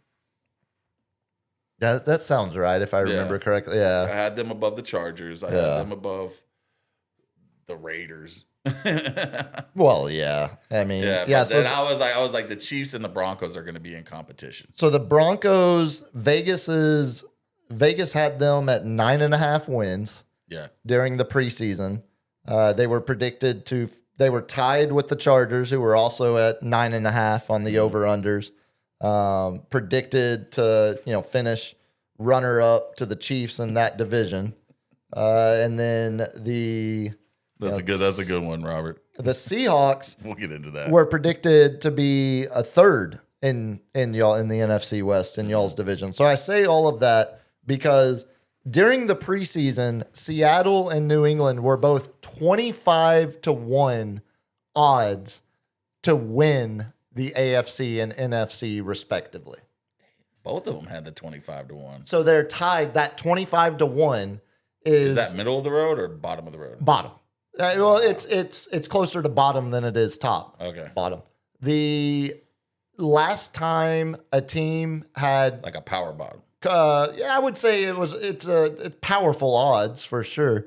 The last time, I'm trying to make a goddamn point and I can't keep forgetting. The last time a team was 25-1 in the preseason and made the Super Bowl was Joe Burrow and the Bengals. Oh, wow. So like that kind of tells you, like, it came out of nowhere. Not a lot was expected. It's also the matchup with teams that had the lowest combined odds. Mm-hmm. It's the most underdog matchup of a Super Bowl in 20 years. If you go back and compare preseason odds to final, I mean, results. New England definitely had a schedule, but for Seattle, Sam Darnold won 14 games last year. They were going to have a better defense. Like, I was not shocked at how good Seattle was. I said it from the beginning of the year. They scare me more than the Rams. And if the Niners were healthy, in the words of Demo, landslide. So it all had to do with injuries. Like every season, we can predict whatever we want. Injuries will play a part, and then the emergence of somebody will play a part. And with a well-coached team, like Vrabel, like a coach like Vrabel, I knew New England was going to be on the rise. The offensive minded coach, was it Ben Simmons or what? Nah, keep on, whatever. It's You mean professional Yes. fisherman Ben Simmons, former the NBA professional player? wrangler. Yes, professional angler. Angler, there it is. Angler. Ben, what's his name? Brian Which one are you Johnson. trying to think Seattle's head coach. of? McDaniel or McDonald. Oh, I'm thinking of Chicago's head coach then. Oh yeah, but Oh, McDonald. that's Ben Johnson. Yeah, Ben Johnson. McDonald, he comes over. He was like the off OC for. No, he was the defensive coordinator for the Ravens. Ah, that's right. Okay. Mike McDonald. So Yeah, it's two defensive guys going up against each other yeah, in the Super Bowl. Before we move on to the night game, the last thing I had on the first game, have you put any thought whatsoever into this stupid idea that is floating around about neutral site indoor conference championship games? Oh, I haven't even heard that, and that's stupid. Okay, so I don't even want to talk about that. I think it was Mike Florio, Pro Football Talk, who he's just a reporter, is just reporting what he's hearing. He was hearing that He's hearing that Steph Castle rejected $120 million trade. Oh, he heard that too. He's an actual reporter, so he's only wrong 70% of the time. Give me some credentials, LG, so I can talk to Wemby, and I will be an actual reporter. No, because you'll bring ball sack stories like I that. will not. And I'd like to ask you for comment on this report that says you're getting traded to the Warriors. Good Lord. I'm going to ask him about the Shaolin Temple. So it seems like there is solid reporting that says it's not happening, but there at least have been conversations in the league office because they wanted to try to make it. Was it because of the weather? 1,000%. Because it's a made for TV product, and they apparently the idea is like the college football playoff semifinals are neutral site, covered stadium, weather resistant. What was the ratings? I don't know if you look it up. What was the ratings for the Denver? It's a little too much to do right now. But a snow game does not kill the ratings. What killed that game is Bo Nix going out. That's what killed the ratings on that game. I mean, not the weather. How many more points was Bo Nix going to score? It's not the thing. It's the craziness of trying to kick a field goal in swirling wind, and then right. That's what I'm saying. It's like it's the elements made the unpredictability entertaining. You know, we don't need points. Yeah, I'm not seeing the ratings yet. Yeah, we don't need the scoreboard run up to get ratings. The other side of it is this is something the league's not going to have to worry about for much longer because Buffalo's building an indoor stadium. Denver, where the game was Sunday, they're passing initiatives in their city council to build a dome stadium. Chicago's going to be domed before too long. Cleveland's going to end up being domed. Well, they're just there's not going to be any climate change might be real. It's going to be Lambeau and it's going to be Pittsburgh. Yeah. And those are going to be your last, and I guess the Meadowlands, I don't really think of that as like cold weather like I do. No, it's just like the elements. Buffalo or Chicago. If we had the starting quarterbacks, that might have been the night game. You know what I'm saying? That might have been the night game. I still remember those teams weren't going to score. I still remember the snow game with Buffalo where James Cook ran for 200 and some yards in the second half. Those teams weren't going to score 58 points total, no matter who was playing quarterback. Yeah, it's just because the defenses are so good. Yeah, it just blows my mind that they want to blame the weather, even though this year was a record-setting 15 fourth quarter lead changes. Yeah, it was great throughout the playoffs, and the last closest one was 10. So we blew the doors off, dramatic finishes. And that's with outdoor stadiums like Denver, New England, Chicago. Yeah, we had the snow Seattle, game in Chicago, LA. Come on, man. I put that to rest, dude. Yeah, I mean, it's there are parts of me that can understand the potential viewing product being better than what we saw Sunday if that game had been in a dome stadium. But then I ask, like, but why? But like, what is the? Oh, we can't see the lines. Neither can they. Yeah, who Like, cares? That's yeah. awesome. Like, Yeah, that's let's play football. Get playoff the football, I love man. seeing the guys with the blowers going across. You know what I'm saying? you do. Remember? You do love seeing that. Yeah, a little fluffing action. Yeah. But remember when they were sitting there and all the players one time were like kicking and where the field goal was, Uh-huh. and they were all sitting there kicking the snow off. Yeah. I forget which team that was, and it was like that was awesome. What was that? Not the Vinatieri Patriots Raiders? Vinatieri. Oh, I thought it was Vinatieri. All right. North Texas, here we go. Vinatieri. Vinatieri. See, that's no, it's Vinatieri. I'm actually pronouncing it properly because I care about the Italian You're American adding culture. like an extra E or an I in there. Yes, I'm adding 3 more syllables. Okay. Let's talk about the night game. Yes. Seahawks outlast the Rams 31-27 in front of the original 12th man in Seattle. Ugh. Yeah. Great game. I just wanted to rib you and the Aggies. I hate both of them. Well, both yeah, of them. well, it's that buds for you. Seahawks, I mean, they had a chance to blow them out, and they gave. I mean, how many times have I said Stafford always throws a stupid ball 1 or 2 times a game? There's at least one. There's at least one. There's at least one, and he gets picked, and like that's where you take that away from. Like he will never be a Joe Montana. He'll never be a Brady, just because. Oh, Stafford's always been on that tier, closer to like a Drew Brees, like the same way maybe Brees. an Elway. The way Brees was below Brady and Manning his whole career, that's where Stafford is. Yeah. I mean, But what an excellent game. So the 2018 quarterback class, the draft class, quarterbacks from the 2018 NFL draft. Darnold was second. So who was number 1? Was that the Johnny Manziel year? No, not the. Who was number 1? Number 1 was Baker. Baker Mayfield. Yeah. Okay. I mean, it just goes to show you, like, when Darnold was third to the Jets. He was third. Oh, second was Bosa, maybe? No, that Bosa was 2017.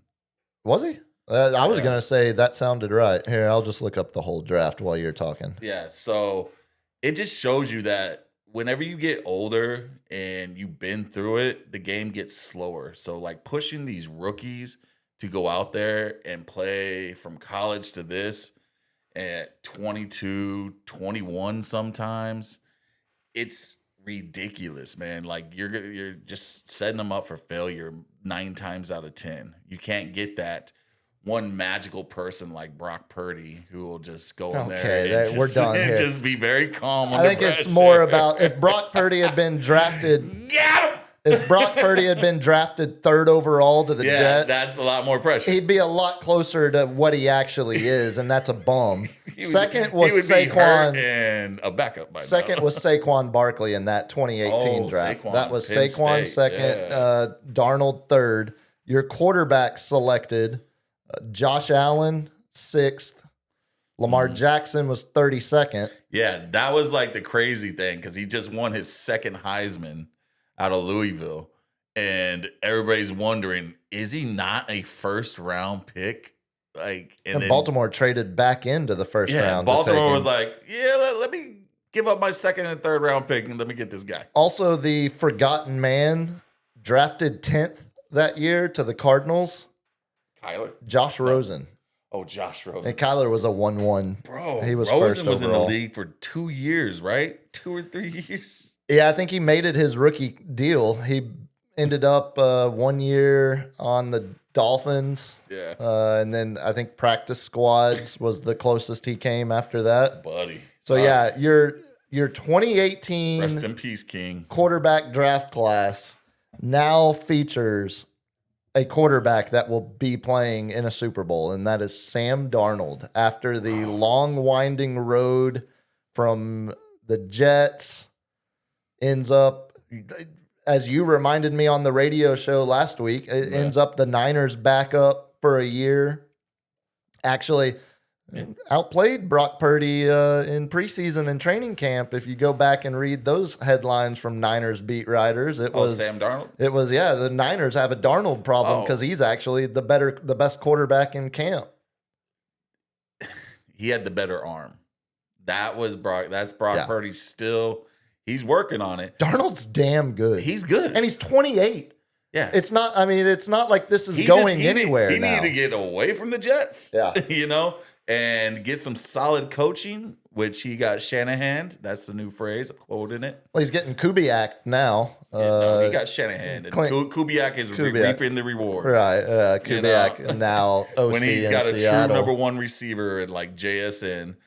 So until we I don't know if you heard, side note, the trade that the Niners are really trying to push for. This is another one of your... No, it's true. It's Justin Jefferson. Oh. Like, we would give up Brandon Ayuk first-round picks because Addison's on his lap. They're not picking up his... Addison can't stop getting arrested. He's got his own... So either we would take Addison, but, like, that's the Niners have a bad luck thing, but...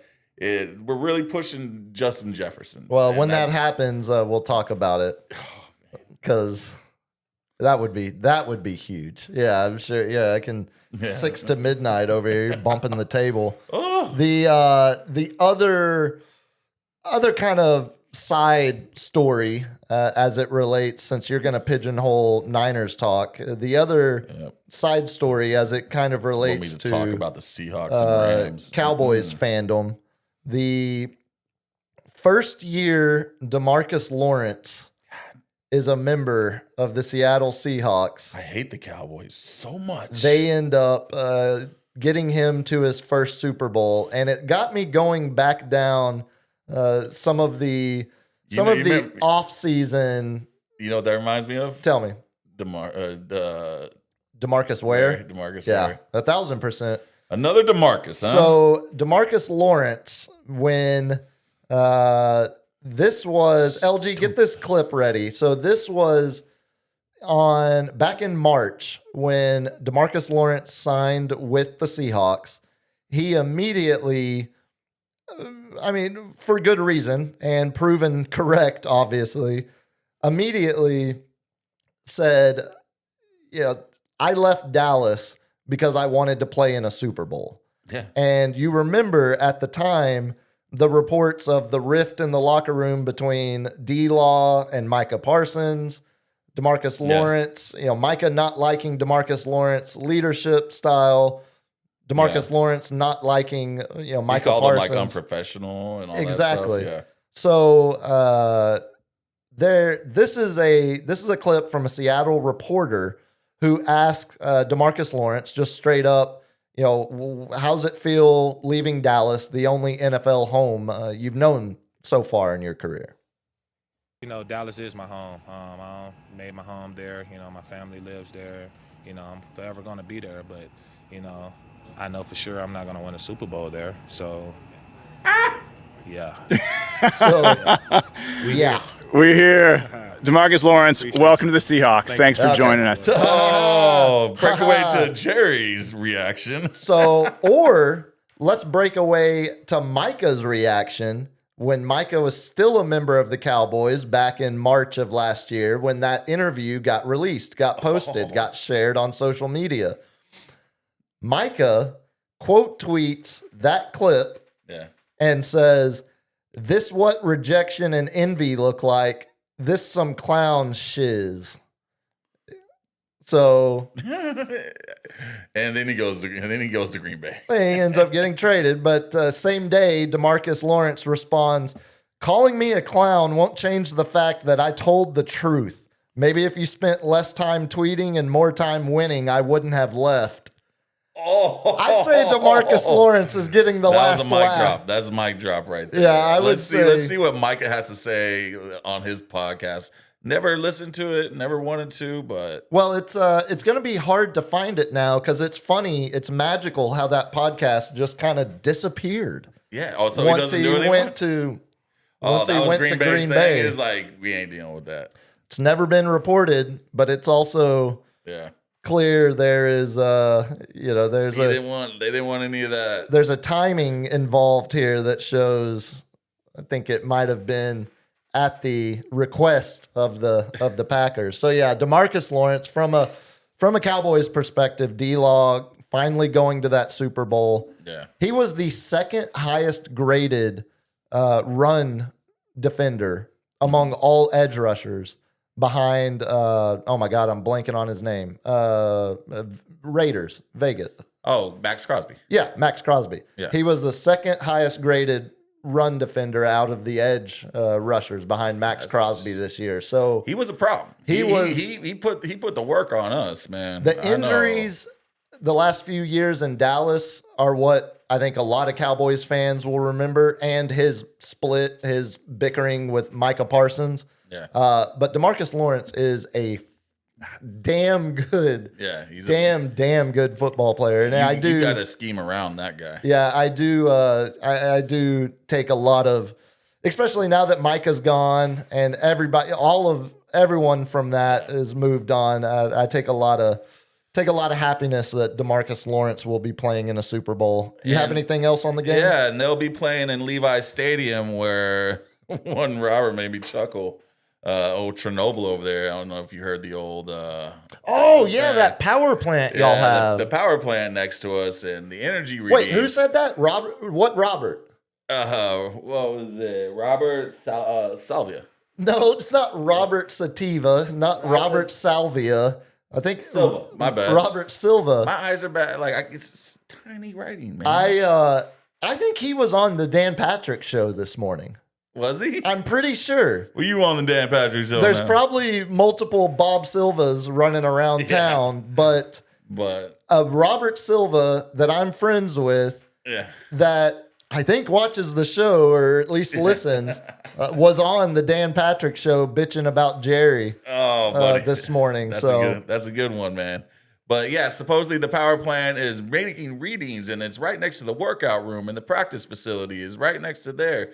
And John Lynch has now commented that we will be doing internal investigations to see if there's any truth to this. You might as well. Because they're basically saying over a long period of time of all that electro radiation will deteriorate your ligaments and your bones. And shrink your taint like microplastics. Yeah. Yeah, old Bob said he was. That's hell yeah, yeah. I heard it. I saw the clip. That was good stuff. If it's true, good luck, New England and Seattle. I hope you practice well on those fields. Wait, surely they won't Put Seattle right next to it. Are they using Put Seattle right next to it? I bet one's going to be in Stanford and one's going to be there. That would, yeah. Well, they're gonna. One of them is like what they did with the Niners when we played Kansas City.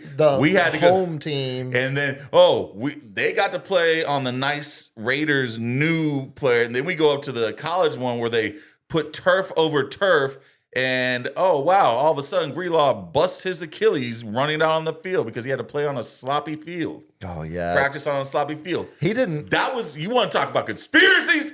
I got one for you. We got Taylor Swift that game. They did everything in their power to make us lose. Like most conspiracy theorists, you sound like a damn fool. This is all facts. These are all facts. It's actually not facts because Greenlaw didn't rupture his Achilles running down the field. He did it just running onto the field from the sideline. Yeah, down the field, on the field. Very different. And that's where conspiracy theorists, brown jacket, blue jacket. Who gives a? Got to get your facts right. You have anything else before we go lightning round? Well, who you got? All right, you want to do that for Thursday? Let's hold off because we got some time. You have officially won the pick, so it's not. There's nothing on the line unless we want to come up with a little Super Bowl side bet. You got to do something. I'll give. We got to give. What was it? Greg what he wants. He wants to see. Wait, no. What up, fellas? Someone wanted to see you in a ponytail. Oh, okay. I I mean, saw that. I don't think I've ever worn it in a ponytail. He's like, Greg's got his, how much do I got to donate to see Puma in a ponytail and the captain with his hair down for one show? Yeah, we could reverse it here. You go with the ponytail. Yeah, I never put it up in a ball. Hey, if you win the Super Bowl pick, I will put my hair down in all its glory. Man, that doesn't feel like putting your hair down is so much worse than having to wear a Caitlin Clark ponytail for a show. Like Lightning round. Hit me, LG. So you mentioned it earlier. Bill Belichick denied the honor of being a first ballot Hall of Famer. Surprise, surprise. Who gets to pick the Hall of Famers and who did he just dump all on all his career? Did we see the same report? No, I didn't see it. I just know he was asked to all the reporters, and that's who gets to pick who the Hall of Famers are. So it's the why T.O. was not a first ballot Hall of Famer. This is from ESPN earlier, not from Ballsack. Multiple sources told ESPN that Spygate and Deflategate, the twin cheating scandals during the Patriots championship run, came up in deliberations among voters. A voter who spoke on condition of anonymity said that Polian, remember Polian? Ran the Indianapolis Colts all those years, Bill Polian. Yeah. Polian, an ardent Kraft supporter, friend of Bob Kraft, and former general manager of the Bills and Colts, he told some voters he believed Belichick should, quote, wait a year before induction as penance for Spygate. Oh, which never happened, according to Roger Goodell. Well, except for the fact that they did have to give up a first-round draft pick per Roger Goodell's finding, though. Yes. And $500,000 fine. Belichick had $250,000 fine. No, it's ridiculous. Belichick has 6 Super Bowl rings as a head coach. Or does Brady have 2 Super? Well, the trainer has 6 Super Bowl rings as a member of the organization. I mean, that's such a tired argument to make. Well, then are Pop's rings meaningless? He had Tim Duncan. He had a top 3 player all time. Are his rings meaningless? Well, he won one when Tim Duncan wasn't on his prime. So did Belichick. Brady was always on. No, he was not. You're just being devil's advocate to argue. You didn't get enough arguing over the weekend. No, hold up in the house. I'm a bitter man about this Super Bowl. It's ridiculous. He had 2 other rings as a coordinator for the Giants under Big Tuna. This is as ridiculous as T.O. not This getting is politics. Yeah, this is purely politics. It's only like, we're going to make you wait a year, show you. Ha, ha, ha, ha. A couple other NFL head coaching quick hits here. McCarthy gets his dream job. He cried like a baby at this introductory press conference today. And I'm here to tell you, I would be the exact same. Like getting to become the head coach of the team you grew up wearing the colors of, rooting for as a kid. You grew up in the area, in the city. McCarthy's resume: Green Bay. That's correct. Dallas Cowboys. That's correct. Then the Steelers. The only one he's missing is if he had ever been the Niners coach. With like the most winningest franchise. Heritage brands. Yeah. The brands you think of when you think of NFL Patriots, football. Yeah. Exactly. Those are heritage brands. No, the Patriots are more. It's Tom Brady.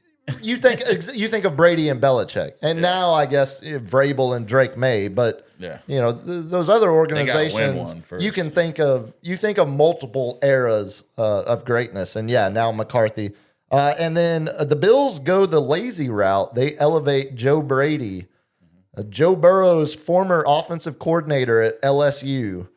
Joe Brady is elevated to head coach of the Buffalo Bills, and I say, okay, yeah. Continuity over.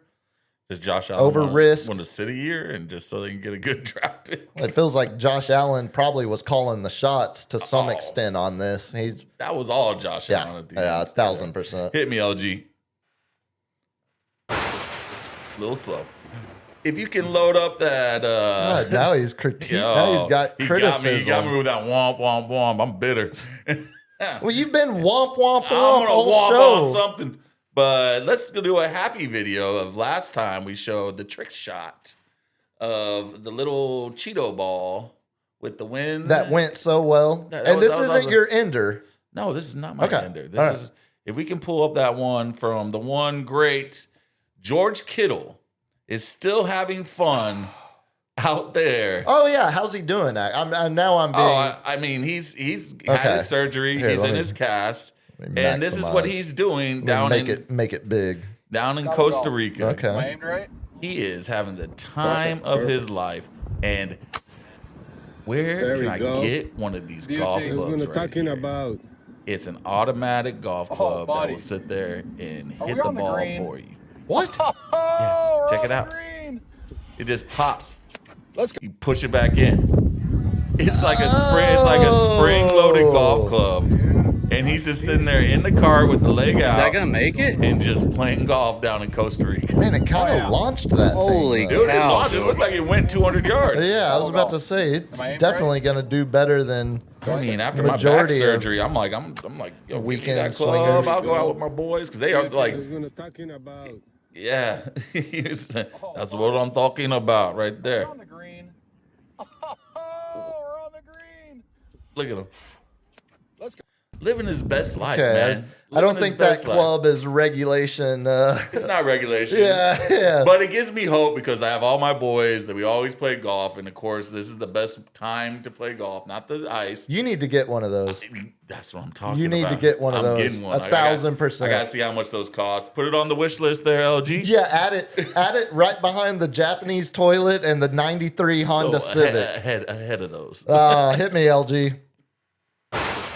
Did you see Dion is tired of the lack of discipline in his Colorado Buffaloes program? Ooh, the one that makes it all about himself is tired of everybody not paying attention. Yeah, the Instagram coach has decided that we're going to start issuing fines for misconduct amongst players. You ready for the list? Late to practice, $500 fine. Get him. No show to practice, $2,500 fine. Which I ask, why is that not you're off the team? Yeah. You don't show up to practice. $2,500. Like, you don't think some of these kids would be like, yo, I got paid $1 million to be here. Yeah, I'm gonna party all night and just not Yeah, practice and I'm, stroke that check. I'm not practicing Monday through Wednesday the whole season. Yeah. Here's $75,000 up front. Yeah. I'm out. Oh. Late to a meeting, $400 fine. No show to a meeting, $2,000 fine. Late to conditioning, that'll cost you $1,000. No show to conditioning, how about a cool $1,500 fine? Late to treatment, another $1,000. No show to treatment, another $1,500. Violation of team rules, this one's up for consideration. Anywhere between $1,000 and $2,500. Public or social misconduct, $2,000 to $5,000 fine. And I ask you, if you're fining players in college, have you not already lost the room? Yeah. Like, I mean, what are we doing? who does this really hurt? Your stars or the role players?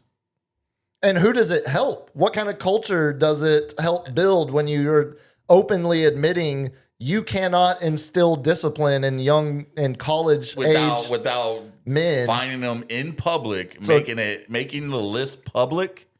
Are you joking me? So what he just said is I thought I was getting ball sacked until it Yeah. was picked up by multiple outlets. until like you're admitting all this went on under your watch.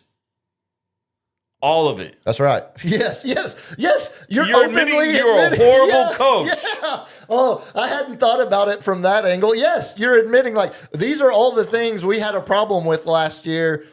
I couldn't get you to pay attention or be disciplined, so now I'm going to fine you. Yeah, that's exactly So I've been what's doing a horrible happening. job, but Yeah, but the university's not taking my money. I'm going to take your money on behalf of the university. All right, hit me, LG. As one of my favorite things in the world and the one that we're going to find to get on the list, The sweet, sweet Japanese bidet. If you can load up this clip. Wait, is this the closer? No. How many clips did you this send? is the closer's coming up. You better check your Twitter again because you like to do tweets that tend to disappear. Oh no! No. This one I screenshot. No, for your ender. Here's your. The ender's not there anymore. I screenshotted that. Yeah. All right, we can get the volume up on this one. Check this old Japanese man schooling young homie. Use Japan use bidet, clean butthole, everybody. What do you use? Charmin Ultra. Dirty ass. Japan use bidet. Look, there is, for anyone out there that still fears the bidet, Old man just called it dirty ass. just embrace You got a dirty ass if you don't use a bidet, man. embrace your wild side and stop smearing and just You just smear. Just take a piece of dookie, put No, it on the there's table, no- and try to there's- wipe it off. See how no. much smear. There's no- How much smear is like a bagel being smeared. Oh, and on now it. you've added it to a edible food item. Yeah, no, that's a spectacular. God dang. And the bagel's got a hole on it. Hit You me. get it? It's a good one.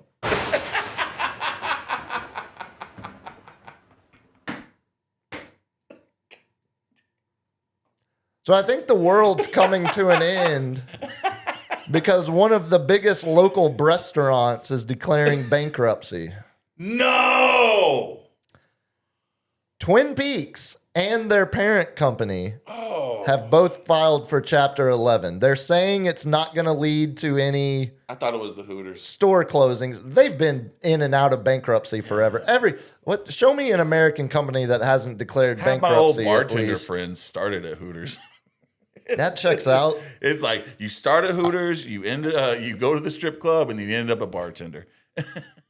Look, It checks out. I mean, But we don't talk about the strip club part. We just go to A and B. baseball players start in single A. Yeah. They usually get called up to the big leagues, and then they try to hang on. They're playing AAA baseball And now they're coaching in high their school. 30s. Exactly. So, yeah, that feels like a pretty natural progression.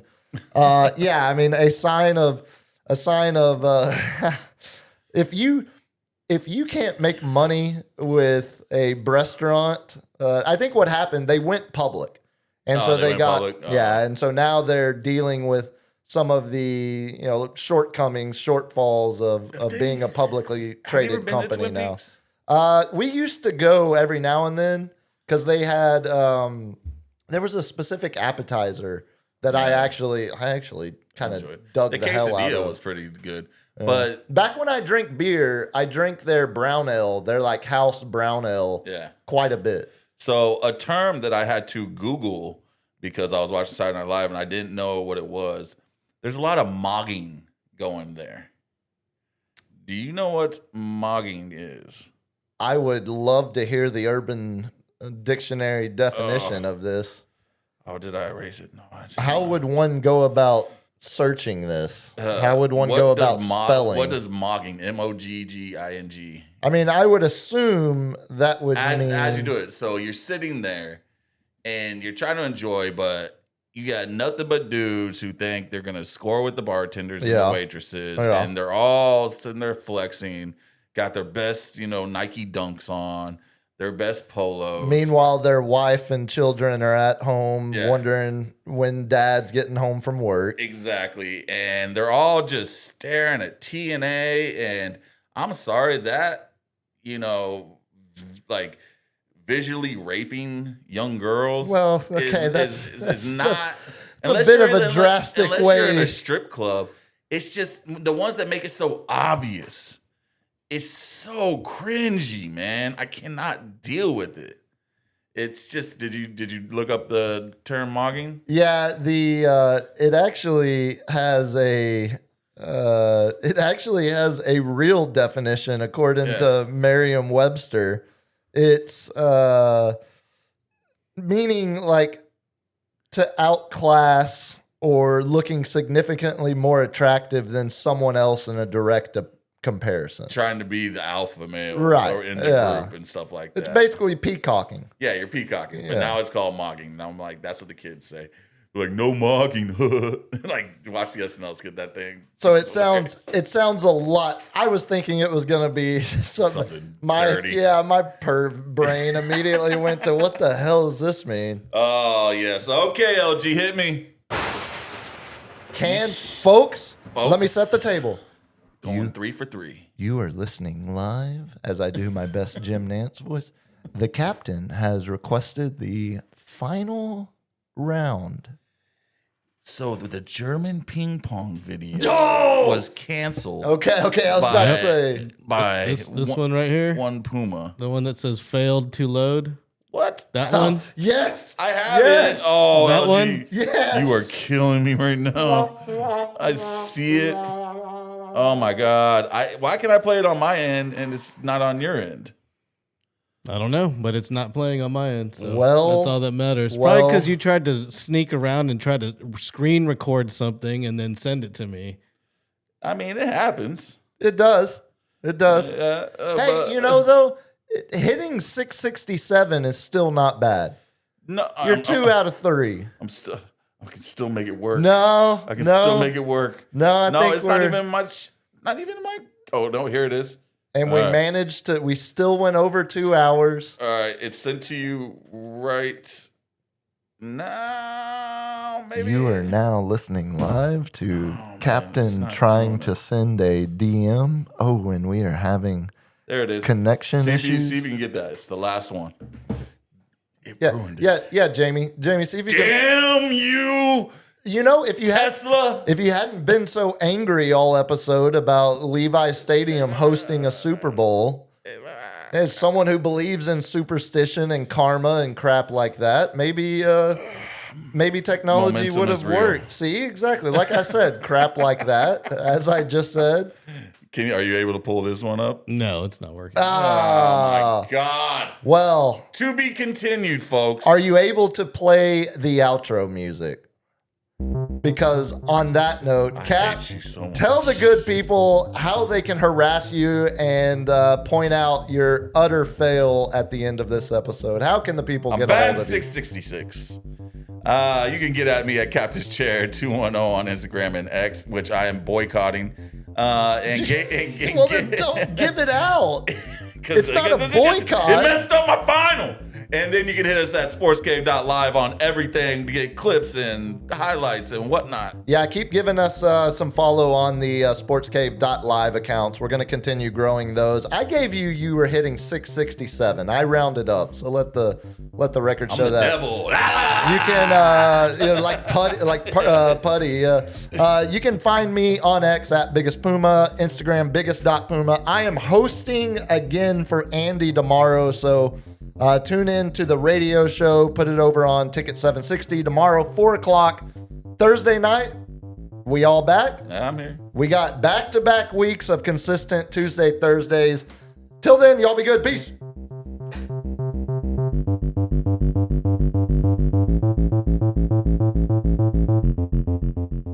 Kids, what do we say about drugs? Only says use drugs. Say no to drugs. Yeah!